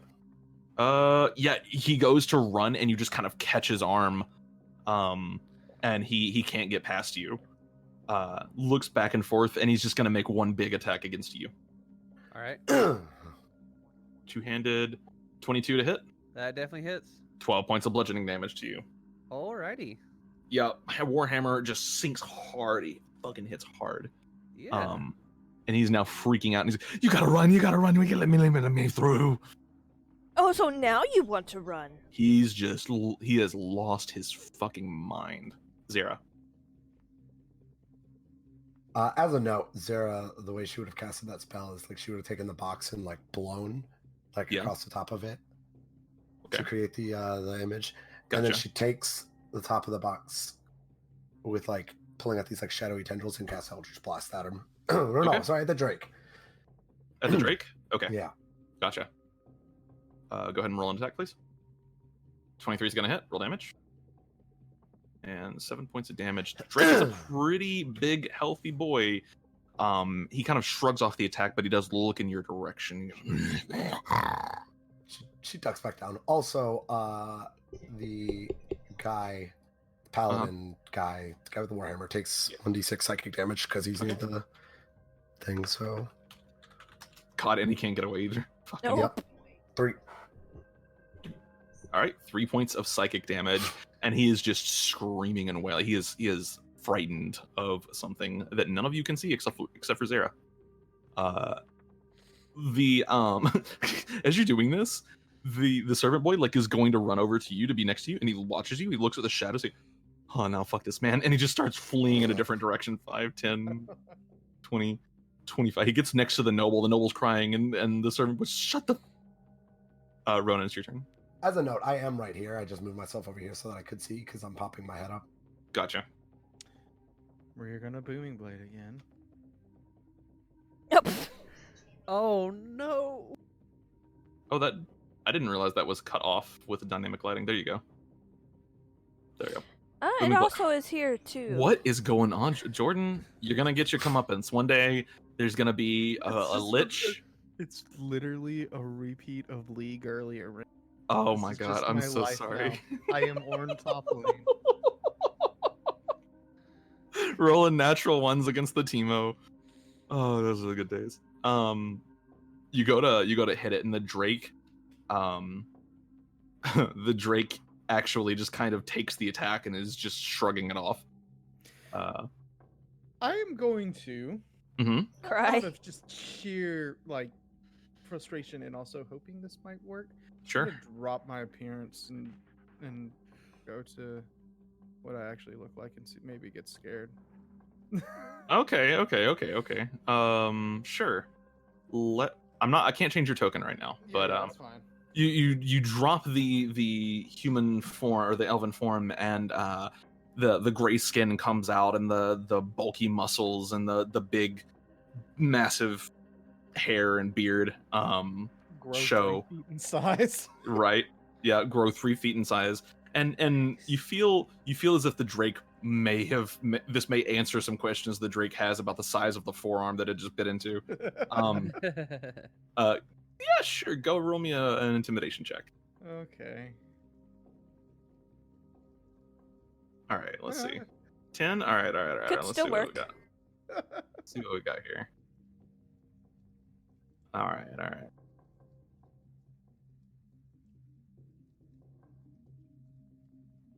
Yeah, it is currently frightened of you. He kind of whines a little bit, just kind of backs off and snarls.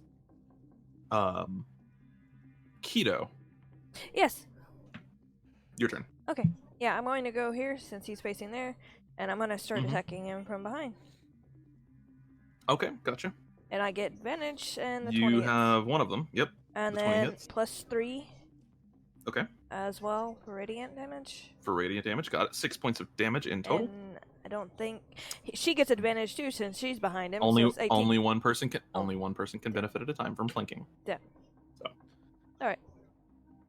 6 points of damage in total. He's starting to look really rough, and he is desperately attempting to flee this place. Zhu.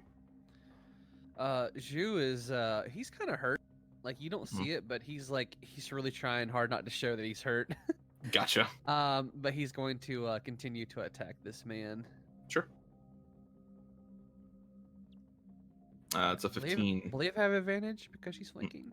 Only one person gains Only advantage one from person? flanking. Okay, cool. He's technically facing you right now. Yeah, it's dependent on who they're facing. Gotcha. And then I'm gonna make an unarmed strike. Okay. Oh, oof. Aw, no. You go to punch, and he shifts suddenly, and you punch the metal, and you're like, oh, oof. Okay. Question. Mm-hmm. I'm going. Agile parry. Yes. States that if you make an unarmed strike as your attack, you can, in your own concealed weapon, you can use it to defend yourself. Mm-hmm. Even if I don't hit, can I still use it? Yes, as long as you made the attack. Okay. All right, then I have +2 to my AC until my. So that puts you at 16. Yep. Gotcha. Okay. And Ashelia. Oh, sorry, I was muted. You're fine. It's okay. Fucking. Mm-hmm. How hurt is he looking? He's looking Just pretty fireball. bad. Just fireball. Don't fireball us. Don't tempt me. I'll do it.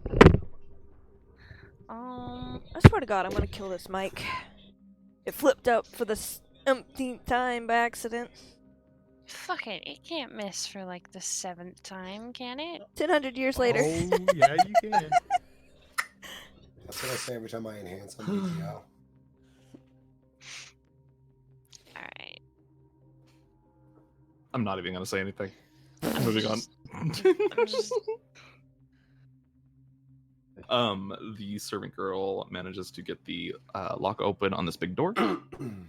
The guard Drake is now freaking out just a little bit because you have just shown what you look like, and it's like, oh fuck, I have made it an error. And it is going to, it's gonna just start backing up. It's like, I don't want this. And it is going to try to flee from you. You can get an attack of opportunity if you'd like. Yep, Yeah. 17 hits. Two-handed warhammer, 7 points of damage just crashing down onto its tail. No, not 77. Hold on.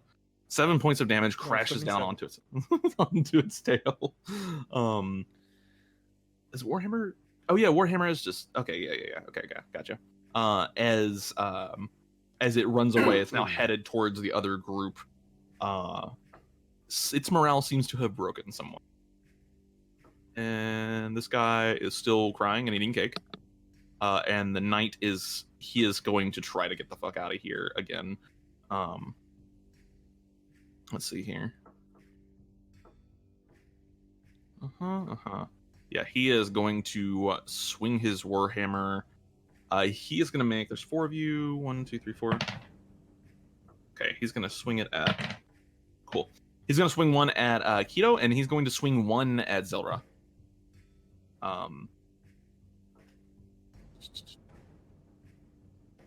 Keto. Yep. 8 points of bludgeoning damage. Oh, goody.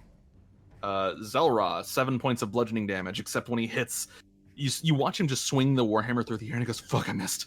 And he's going to turn around, and he is just going to start running this direction. 5, 10, 15, 20. Can my bird all take of you, take yeah, an all attack? of you get attack of, yes. Okay. All of you get an attack of opportunity.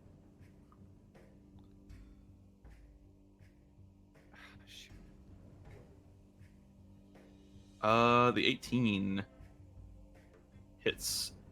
What's the bite again? It's the dagger. Oh, gotcha.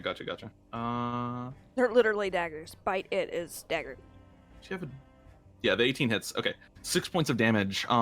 As he turns and begins to run and flee, you just kind of stab him right in the side, and he trips over and falls. And you watch, you've hit something pretty vital. He's still alive, but he is not really all there anymore. He just falls to the ground, and he's just like now cowering, whimpering on the ground, probably about to die. I finally hit him and I rolled a 1. Fucking owned. I'm so sorry. Zara. I hate this game. Yeah. So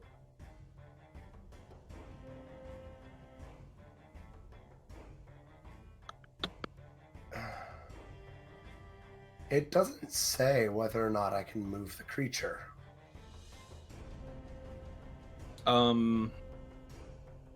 We'll figure it out. For right now, I'll say yes. Okay. Then yeah, I move Cellar closer. And he takes 1d6 psychic damage. Okay. Is he dead? So yeah, he is. Well, he was already dead. He was technically like in death saving throw, but this kills him. As you move the creature closer, its form shifting and changing kind of engulfs the man, and all of you actually see this happen. You don't see the body of the creature, but you see the man kind of lifted up, and you watch him just dissolve into ashes. The guard drake looks around and just... I wasn't done. Oh, okay, what are you doing? Eldritch Blast on the guard drake. Okay. Soars way over the top. You were watching Zalra just consume this man, and you're like, what the fuck? Oh, God. Alright. Yeah. Servant Boy is kind of like peeking over the divider, and he watches what happens, and he looks back at you and goes, no, fuck this shit in 5, 10, 15, 20, 25, 30. I imagine he throws what's left of the cake up in the air and bolts. 40, 45, 50, 55, 60. He's right here. No, this is the Servant Boy. This isn't the Noble. Oh. The Noble is still crying and eating the cake. He's not watching what's going on. He's got his like back to the fucking table and stuff. Running. Don't y'all hit that. That's mine. Right there. And I'm hitting the sucker. I'm like sprinting with like the hammer above. Gotcha. You have advantage. Down on his back. Okay. Oh, damn. That's a crit. Roll that damage. 12 points of damage. 12 Nice. points of damage. Not bad though. 12 points of damage. Is it still alive? It is still alive. Yeah, I'm action surgeon. Okay, go for it. 20 hits. Roll damage. 9 points of damage. As you bring the warhammer down, you watch its horn crack, its face hit the floor, and its body go limp. Told you it was mine. Let's kill Nope. that damn thing. You all hear in the kind of silence that follows this, you hear, I don't want to die today, but at least if I do, this cake was really good. Get your ass up. He stops and looks around. Like, am I safe? Am I alive? Have I been saved? My savior! And he goes and he just hugs you, Zara. What? I knew you would come to save me. Valiant. He looks you up and down. Have you eaten well lately? You need food. We need to go. But He like gets up and tosses the remainder of the cake and just kind of brushes himself off and adjusts his like really frilly hat. And I knew you would all come through very well. Good job, team. Good job. the cake. You're It's still on the bold-faced ground. lying. Shove it. Save the She lying picks it for up and brushes it politics off. later. Okay, you brush off the cake and take a bite. Still cake. Did it leave any items behind whenever the body dissolved? Yes. There's a I want its warhammer. Take it. I don't care. I'm looking for information. Okay. As a note too, I've seen weirder things than that. Okay. As a note to what? Zara goes up to the illusion and holds up the box to like withdraw like to pull back the magical. Gotcha. You like energy hold composing it. up the box and the tentacle kind of touches the top and there's this little cut piece in the top of the box and it twists just for a second in front of you. And then it kind of all of the magic and that creates this illusion just pours back into the box. Yeah, the guy's breastplate, his warhammer, and a belt with many pouches, and then like his normal clothes and stuff were left behind. Point of order: the knights on the ground, the shadow has stopped trailing from them, and none of them have any armor on. They're all just damn near husks of people too. They look even more malnourished than Zara does.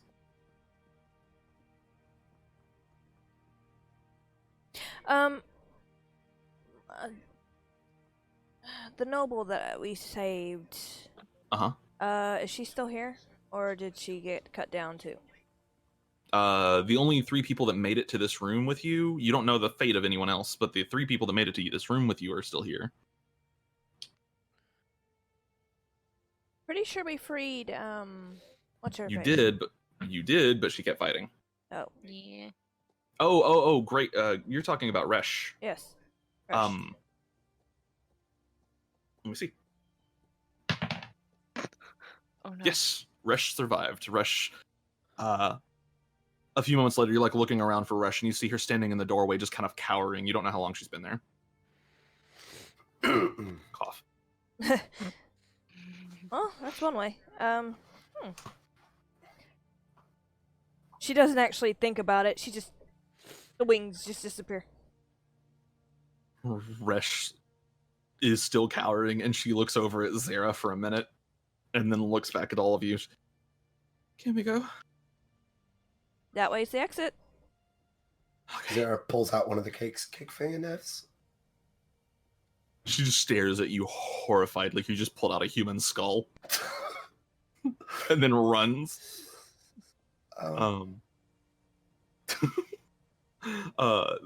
The people that you've saved kind of line up, and the servant girl pokes her head out. And she, in here. There's a cellar down here. There's a secret passage that leads outside the castle.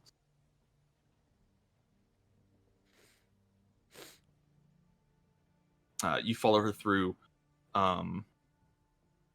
The passage itself is kind of, or the passage to the cellar itself is kind of long and winding. But you eventually wind up in a kind of pantry-like area. You kind of go through these kitchens, and then down a small flight of stairs into a pantry-like area. Where, also as a note, you do find there are 7 healing potions in those pouches. Okay. I was also making sure that there wasn't any information of what he was or what they were doing. No, you do get an amulet with a symbol on it. Okay. That's what I was looking for.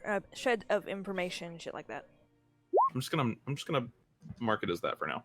Yeah, you get an amulet with a symbol. The symbol itself is this dragon skull, and kind of flanking the skull are two feathered wings, and there's a sword kind of in the background diving through them. As you descend, And you said how many potions? 6? there's 7 lesser healing potions. I hand one to each of the people that were fighting, except for the girl that decided she was going to hide behind a box. Okay. Who, me? Yes, you. Okay. But I thought. You said didn't lesser get healing hurt, potion? did you? Yeah, there's lessers. I mean, technically, she has a visible scratch on her arm. Yeah, she does have like a trail of blood down her left arm right now. Let's see. I guess it's a cut, not a scratch. Yeah. We have 5 people, right? Yeah, you have 5 party members. Okay, I hand one to each one. Okay. Miraculously, none of the civilians you were escorting got hurt. Hey, Huzzah. Lesser? Yep. we did our Yeah, job lessers. right. Okay. Does it taste good? Can I eat it? It'll make you feel better on the inside, unless if you want me to heal you on the outside. I would benefit How much is it from worth? healing. Off the top of my head, do I know how much Uh, it's worth? Yeah, off the top of your head, as you are the economic advisor for 3 different cities, you are very privy to this information. They're worth 500 silver shields, 500 silver shields. which is that is more money than most day workers will make in a month. Hands her 500 shields. Zara fades. Just watches and takes the potion back. Because I figured she's gonna be like, I'm gonna sell it. Okay. Anybody got some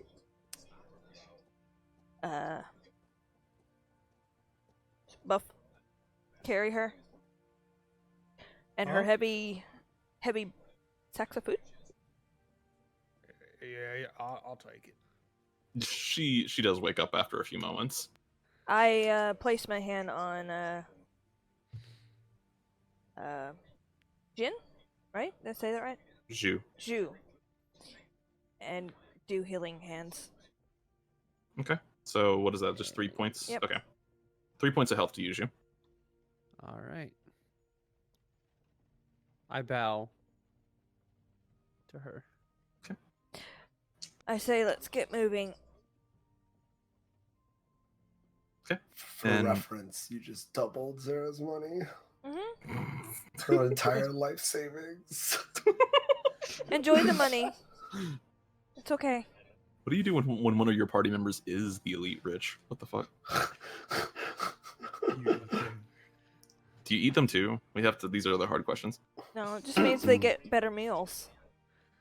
So as you descend through the kitchens and through a series of rooms into the larder,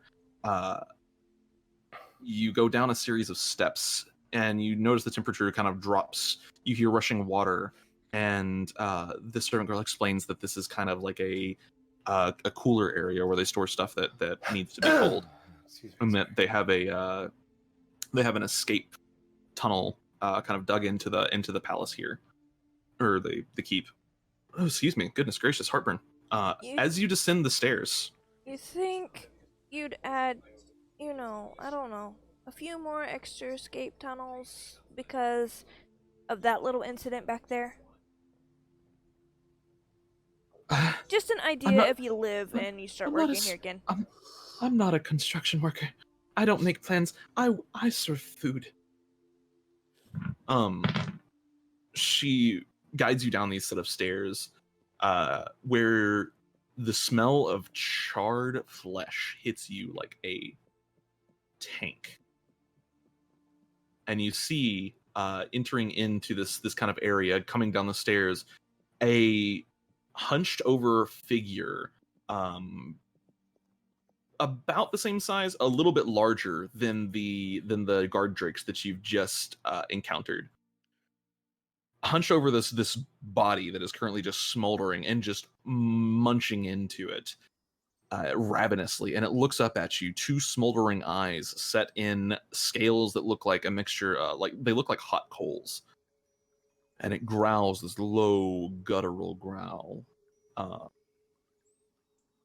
This doesn't look like a guard drake, and it's accompanied by a draconic individual, perhaps a dragonborn, likely a dragonborn, who, as you enter, looks up to you and stands up to her full height. She's maybe bronze or gold. You can't quite see her in the light, but she has two glowing eyes, and she just shakes her head. They just keep coming like flies. Tell me, what does it take to stop you people from trying to run away from this? This is happening. And the draconic figure next to her just growls low and takes one step over the charred husk next to it. Oh, yeah, you ain't gonna stop me. I'm gonna move on, so you might as well move out the way. I could let my friend here eat your corpse. I could eat your corpse after I'm done with it. Her eyes frown. Must there be conflict here? Will you not let us pass? There is always conflict when you steal. We have not stolen anything. If anything, our ancestors did. You can't blame an entire race for everything. I think that maybe I can. And I think that maybe it is time for me to take this lens back. And that's what we shall do. We do not need to shed blood. You can surrender yourself. If you try to run... Meat take legs. Dragon meat? I wouldn't know. Let's find out. I'm sorry that it has to end like this. You did have a chance. I'll fight all alone. Y'all can keep moving on. Go ahead and move you. She draws a short sword, very, very short sword, with a slight curve to it, and the dragon... How dark is it down here? It's fairly dark down here. So I would have had to cast light then. That's fine. You would have had time to if you want. Yeah. Okay, let me put that on the second. Yeah, I can't see anything. That's I fine. can't see shit. Okay, Xera is now like shining like a beacon. All of you can go ahead and roll me some initiative. Specifically her box. Son Nice. of a bitch. I mean, I like I said, I'll fight him alone. Y'all move back. I like this guy. I didn't quite expect to make it this far.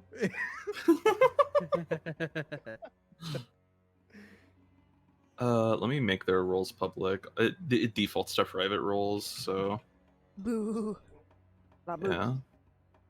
I know you'll like public roles. Okay. All right. The draconic figure steps forward and that's a 1. Steps forward a few steps and then rushes 5, 10, 15, 20. It's gonna rush you down, Zoo. Of course. Yeah. Because I'm a dragonborn, that's why. There's a good chance of it. It's gonna try to make a bite attack against you. Let's see here. I've clicked it. There you go. 10 to AC. That misses. You manage to just you quickly draw your sword and kind of as it goes to lunge at you, you slam the butt of your sword up into its jaw, and it can't bite down at this point. And it's now your turn. Must we fight? We do not want. There's a low guttural growl in its throat for a moment, and it yanks its mouth away, and you hear it speaking in a low draconic tone. It says, "These are traitors. They are to die." They are just trying to leave. They do not want anything from you. They don't deserve to leave. I do not wish to fight against my own. No more words. And it just kind of goes to lunge at you again. All right. Well, I tried. Yep. Angry red. Yeah. Angry red dragon. Those red ones. They're always hotheads. Yep, they are. All right. Let's take a swing. Okay. 20 hits. 7 points of And damage. we're going to. You know what? I'm gonna give a nice. Gotcha. 19 hits as well. 17 AC. So, what is that? 14 points of damage. Not bad for fucking one turn level 3 character. 13 points of damage. You are right. I can't add. Back to school for me. Gonna take agile parry as well. Okay, so that puts you at 16 AC. Yep. Gotcha. Just a swipe with the sword straight across the snout, and it's now like leaking this kind of bright orange blood, and then a knee to the jaw makes it close its mouth suddenly. Ronan. I'm gonna eat it. Directed straight at the other one. Okay. Oh. Oh. Is this at the dragon Yeah, creature yeah. next to you? Yeah. Yeah, There go it for it. is. There, go for it. Aw. Fucking 6 points of damage. Not bad though. Oof, that's the Can I say one. this is a booming blade as well? Yes, you can. Yeah, Mhm. yeah, I'm gonna do that. Sure. Okay. It won't do any upfront extra damage, but if it moves, it'll take extra damage. Yeah. And since this attack crit, the booming blade's a crit, so if it moves, it takes critical damage. Oh. Nice. Booming blade's a weird spell. It's very strange, but I will mark it with. Well, how? I'm gonna mark it with. I'm gonna mark it with that. Gotcha. So if it moves, it's gonna take 2d8 thunder damage, which is quite a lot. All right, and then -6. Roll20 has been the most responsive it's ever been tonight, and I'm so happy. Ashelia. Yeah, Ashelia's gonna put her hands like out in front of her, kind of pointed towards. I'm assuming that's a dragonborn. Yes, she's a dragonborn. In the light, it's hard to see. She's either bronze or gold. Okay. Just kind of gonna smirk. Yeah, I don't remember doing anything wrong right up until this very moment. And she's gonna cast Ice Knife. Ooh, okay. Ooh. 17 is gonna hit. Yep, definitely. 13 AC. Roll that damage. Oof. That is a lot of damage. 15 points of damage to her. Ice to meet you, God. Then she's Why to make are a you dex like save this? too. Yeah. Mhm. Save. She's not proficient in these, and she's really bad at them. Except for she's gonna roll crit. Of course she is. Of course, I'm. Good fucking Huh. damn it. Huh. So does she Much take half damage or disappoint- no damage on the? It's no She takes the damage piercing. from- Yeah, she takes the piercing if it hits. She doesn't take the cold damage though. She doesn't take the cold damage. Okay, got it. So that's -8 points of damage to her. It seems to damage her significantly. She now has this like still a shard of ice just kind of poking out of her shoulder as she stands up from almost being knocked down and just snarls at you. Is that the end of your turn? Yeah, that'll be my turn for now. Okay, and that's gonna be Keto. Yeah. It is your turn. Yes, it is. It is your turn. Okay. Keto is going to cast Witch Bolt on the Dragonborn. On the Dragonborn? Okay.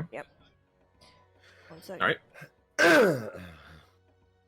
Oh shit. What the fuck is with these crits? Alright, roll damage. It's making up for all those critical failures earlier. Right? It's gotta be. So, So 8 points of damage. does that mean every roll after this Witch Bolt crits as well? That seems broken. Because the attack roll is what connects you. Which bolt OP? Sage advice. What happens when Witch Bolt crits? Tell us, designer of D&D, what happens? Okay, I'm going to also move here. So I don't Hey, actually have Prince. to keep line of sight of her, I just have to stay within range. And I have 4 health, so I don't really want to sit there and be near that fire thing. Okay, Oh my god, this 1d12 at first level? yeah, there's a lot of stuff that's way higher than that.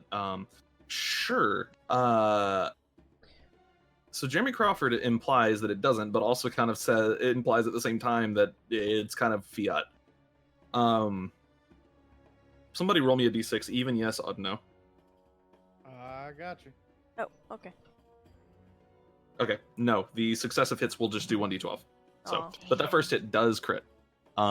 She's looking rough already. She's bloodied. Mark yourself concentrating, please.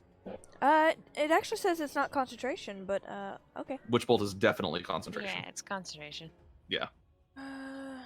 Let me double check 1 second. There I you looked at it to see. That's the if end of your there's turn. anything in the spell. It is now Valleta's turn, and she's kind of hurt. She's kind of hurt and she's tethered to someone.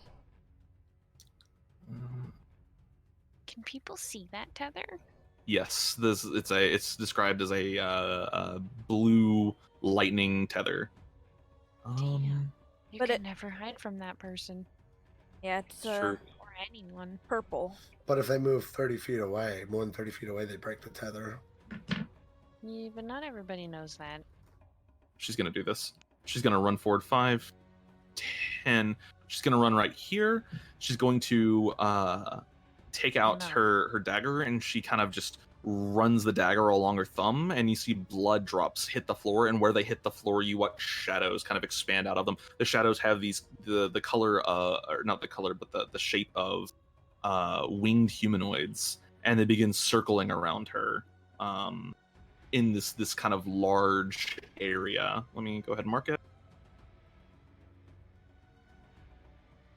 Mark that. Let's see.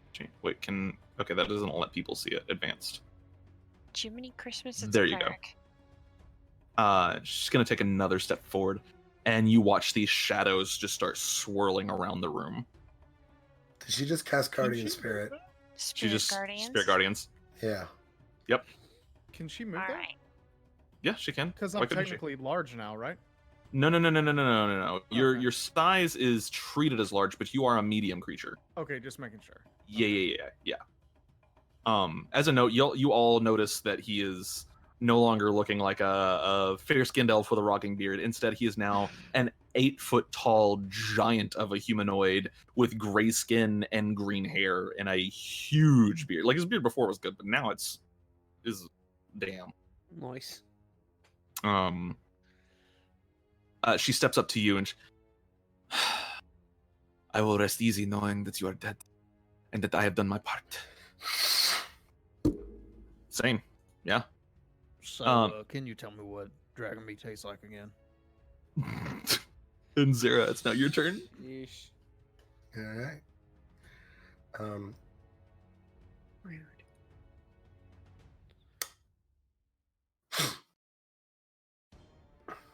I guess.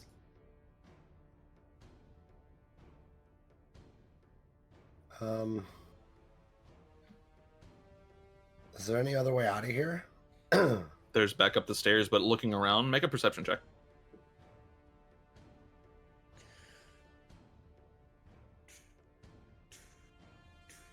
Yeah, looking around, you see that there is a kind of cupboard that is now ajar. It's been like moved to the side, and you can see there's a passage further behind. It's all the way back here in the very back.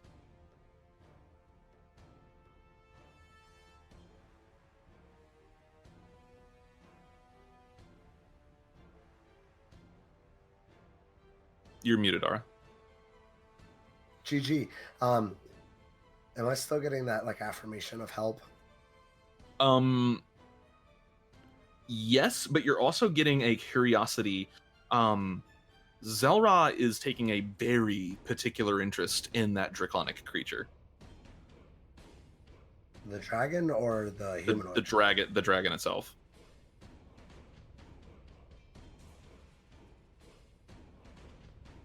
Okay. It's also a word of caution. Like, it's a very much save your own skin if you have to. Okay. I'm gonna cast Hex on her. Okay. And I'm gonna Eldritch Blast. Okay. Roll to attack. 17 hits. 6 points of damage. 4.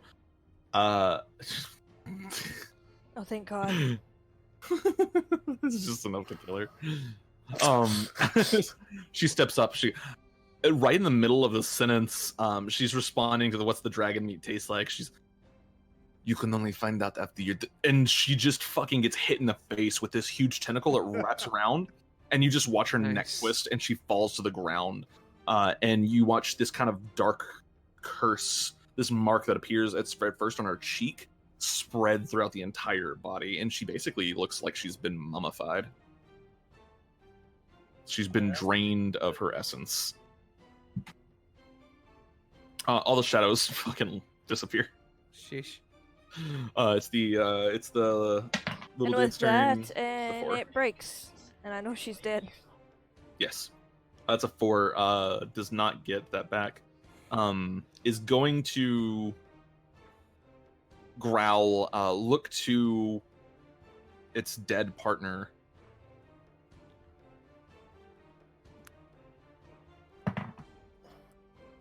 Yeah.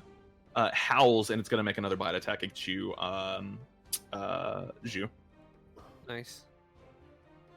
24. You're going to take... That hits. Oof. So you are going to take 9 points of piercing damage and 6 points of fire damage for a total of 15 damage. Yeah, I'm dead. You're unconscious. Yeah, it grabs onto you, and you watch the teeth flare. You throw up your arm to try to block it, but the pain just instantly hits you, and your world goes black completely. Nice. Yep, you are unconscious. I need you to make me a death save. Woo! Make me a death save. Yep.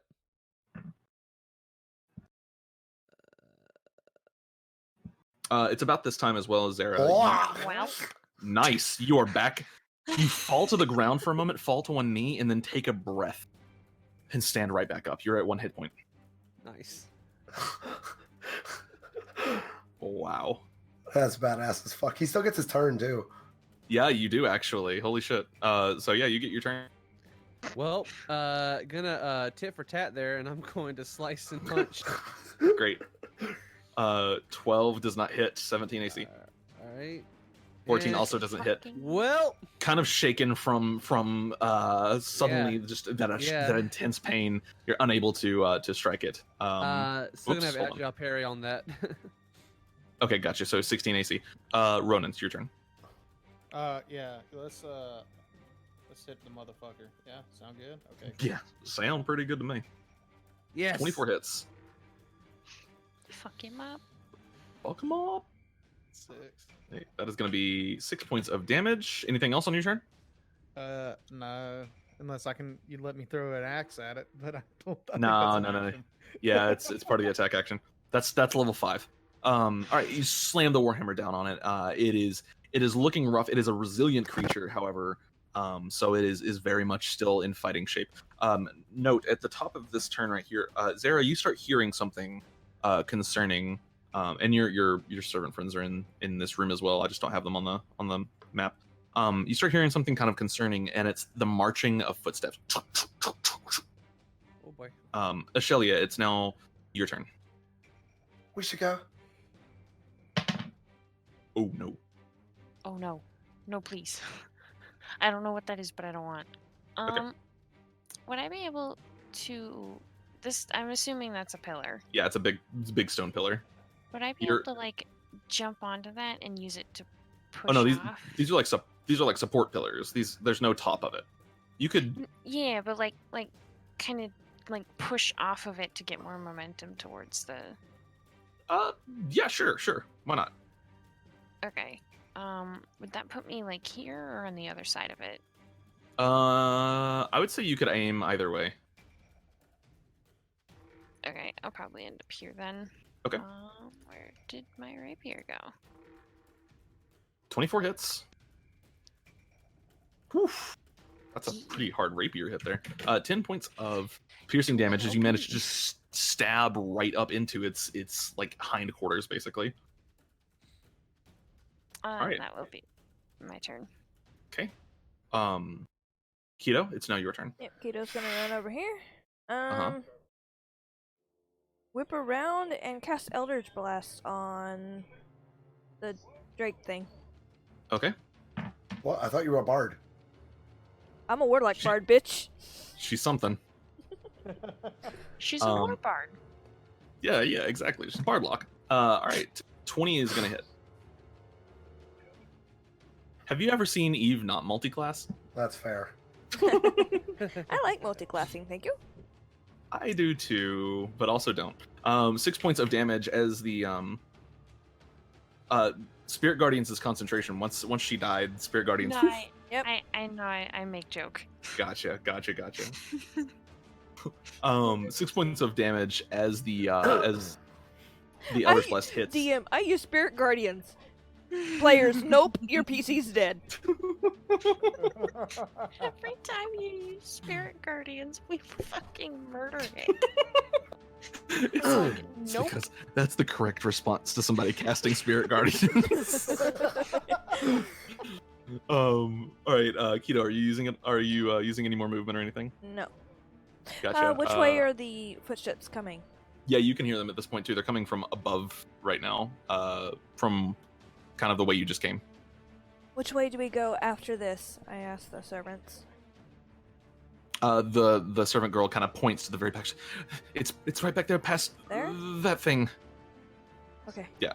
Start She trying to points to go the up very and back. try to go up and around above it. Don't get near it. Okay. Zara, it's your turn. I'm gonna use a bonus action to move Hex Okay. to it, obviously. Yep. And I'm gonna cast an Eldritch Blast. I'm gonna hex Keto. All right. 18. There is a black mark that appears directly between its eyes and slowly starts spreading. 18 hits.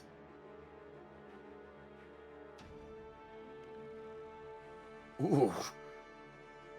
What was this icon again that it has? I Somebody did something to it, and I don't remember what it was. don't know. Who did what to it? Well, I What knew they icon? I've hit it. God, what was it?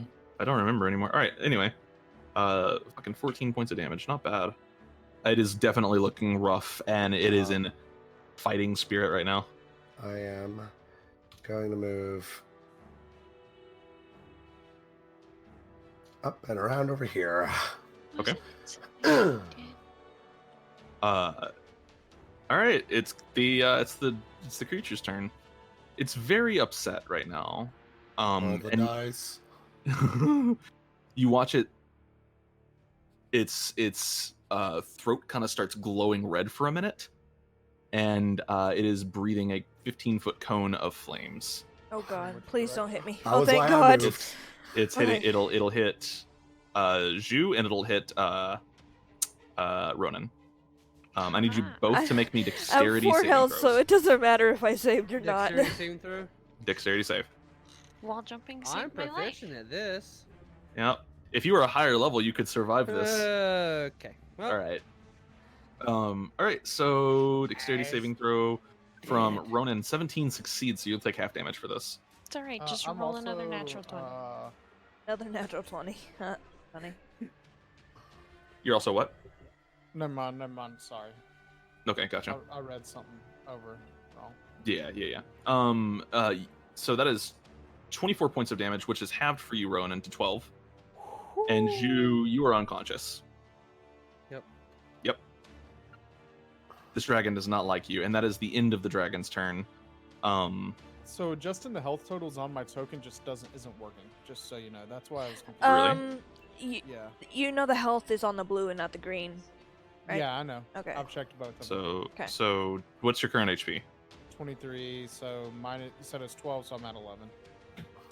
Okay, it's working for me. That's weird. Yeah. Huh. Advanced. Hey, you even have control over it. That's really strange. Wait, I see. That's why I was so confused earlier. I see I what's- kept, like doing it, and I was like, it's not working. I see what's happening here. Let me fix it real quick, just so it's not a problem. What happened? The numbers are correct, but the HP, and the AC are not actually linked to his sheet right now.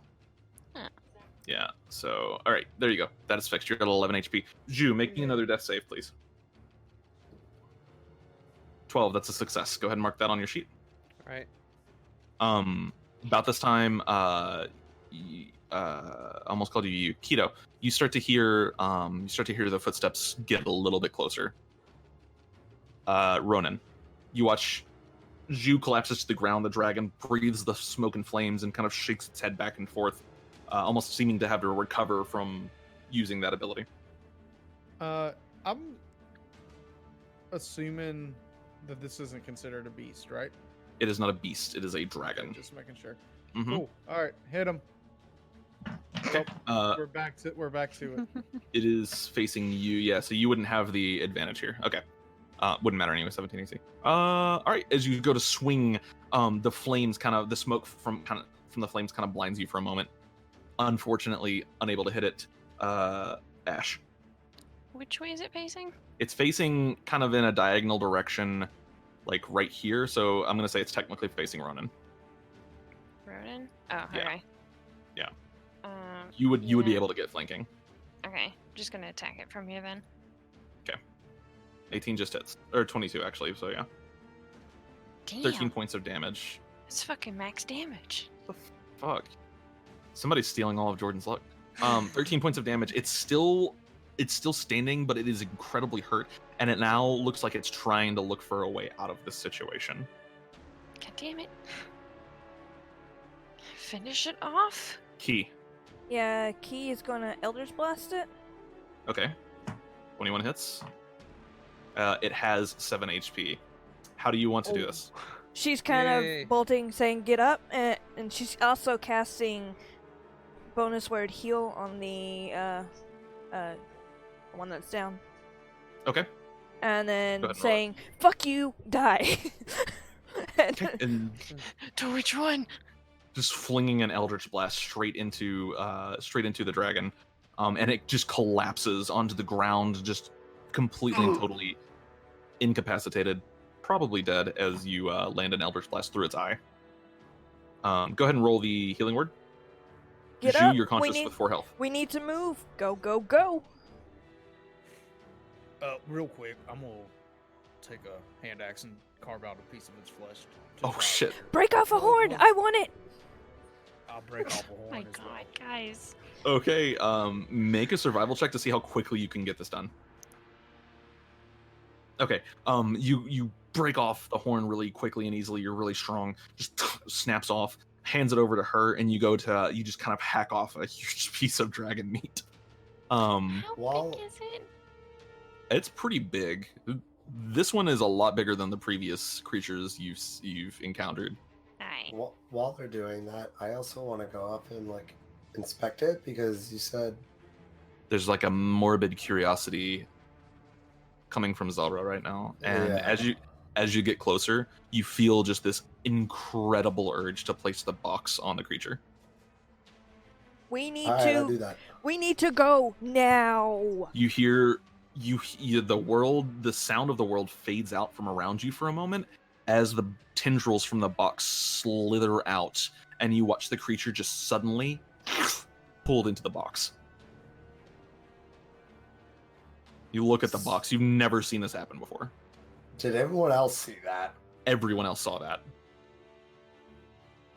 We will address that later.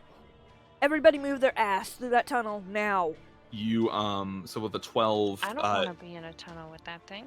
this is accomplished relatively quickly. Then you could die here. The servant girl has now entered into this tunnel, and you can hear them coming down the stairs right now. Oh shit! Time to get out. Go, go, go. As you flee into the tunnel, the servant girl kind of looks all back to you, and she takes off an amulet and inserts it into this little hole in the side of the wall here. And you watch the larder slide back into place, and then this like illusion appear over it that just causes it to look like a normal stone wall. And then this blue shimmering field appears, and she turns. That should hold them for a long time. We have to go right now. And she just starts sprinting down the tunnel. The tunnel itself is about 10 feet wide, so there's still plenty of room. but it quickly starts to narrow down into a much smaller tunnel. And Ronan, you in fact actually start having a lot of trouble getting through this. Your movement speed is restricted so much. Yeah. Being 8 foot tall, you're now like crawling on like hands or like elbows and knees right now, trying to. I am 8'2".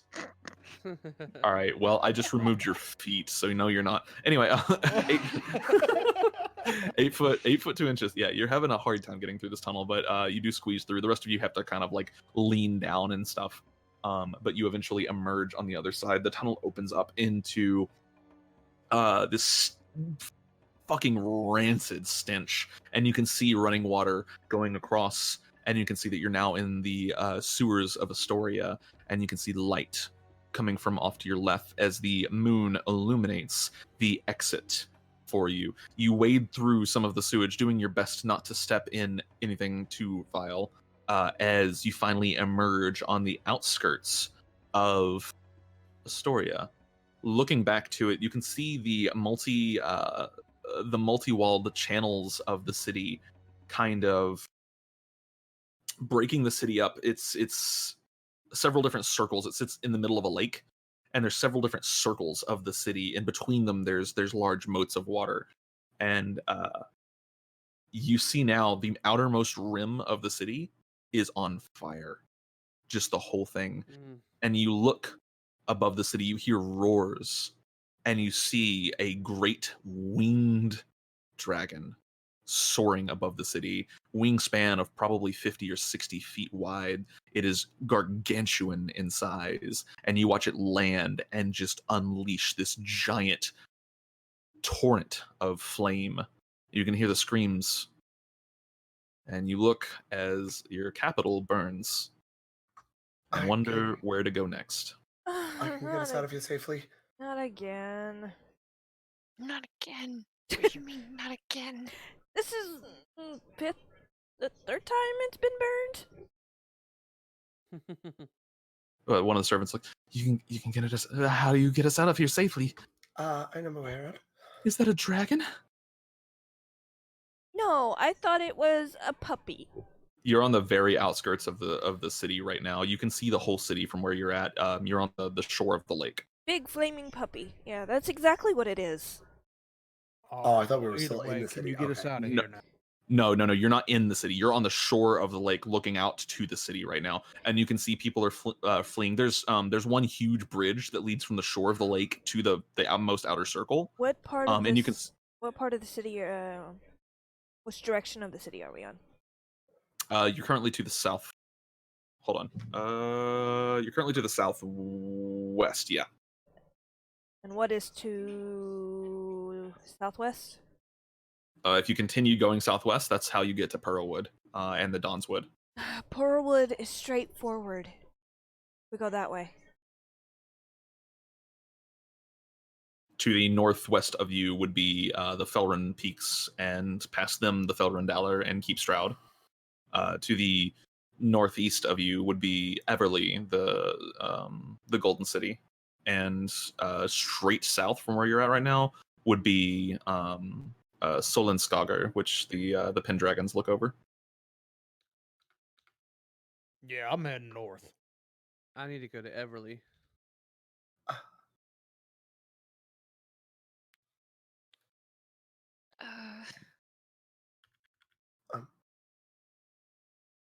You're the one who said you can get us out of here, so we're gonna take us. I sure as hell ain't staying here. There's a moment, Zara, and Zelra, you feel it's not even an emotion you can describe. It's a mixture of confusion, but also excitement and fear. It's the same feeling you get whenever you take an extra step or you miss a step going down the stairs and you're like, well, I'm dead. Oh yeah, okay. It's that feeling all of a sudden that you get from it, and you feel yourself being pulled slightly towards the northeast. She points. We need to go that way. Which way is that way again? That's the northeast. It's where Everly would be if you just kept on in that direction. There's also many towns and cities between it. I have a feeling Grace might not have made it. You see another of these great serpents in the sky suddenly emerge from behind a mountain range and rains over the city, just this gout of flame.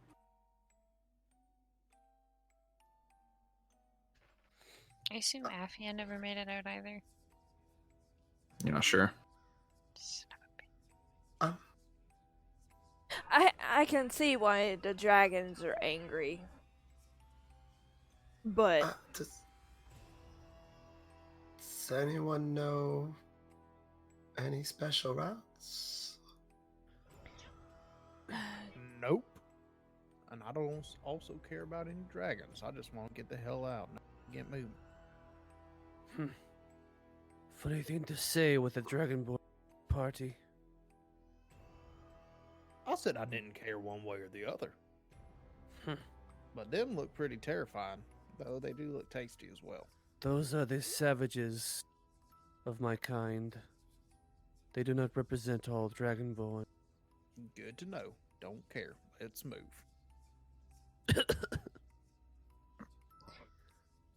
Do I need You might need some help, my friend. Do I know the quickest route and safest route to get to Everly?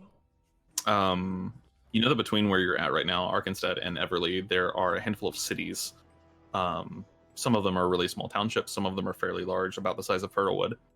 And you know that some of them may have porters, which could get you there in an instant,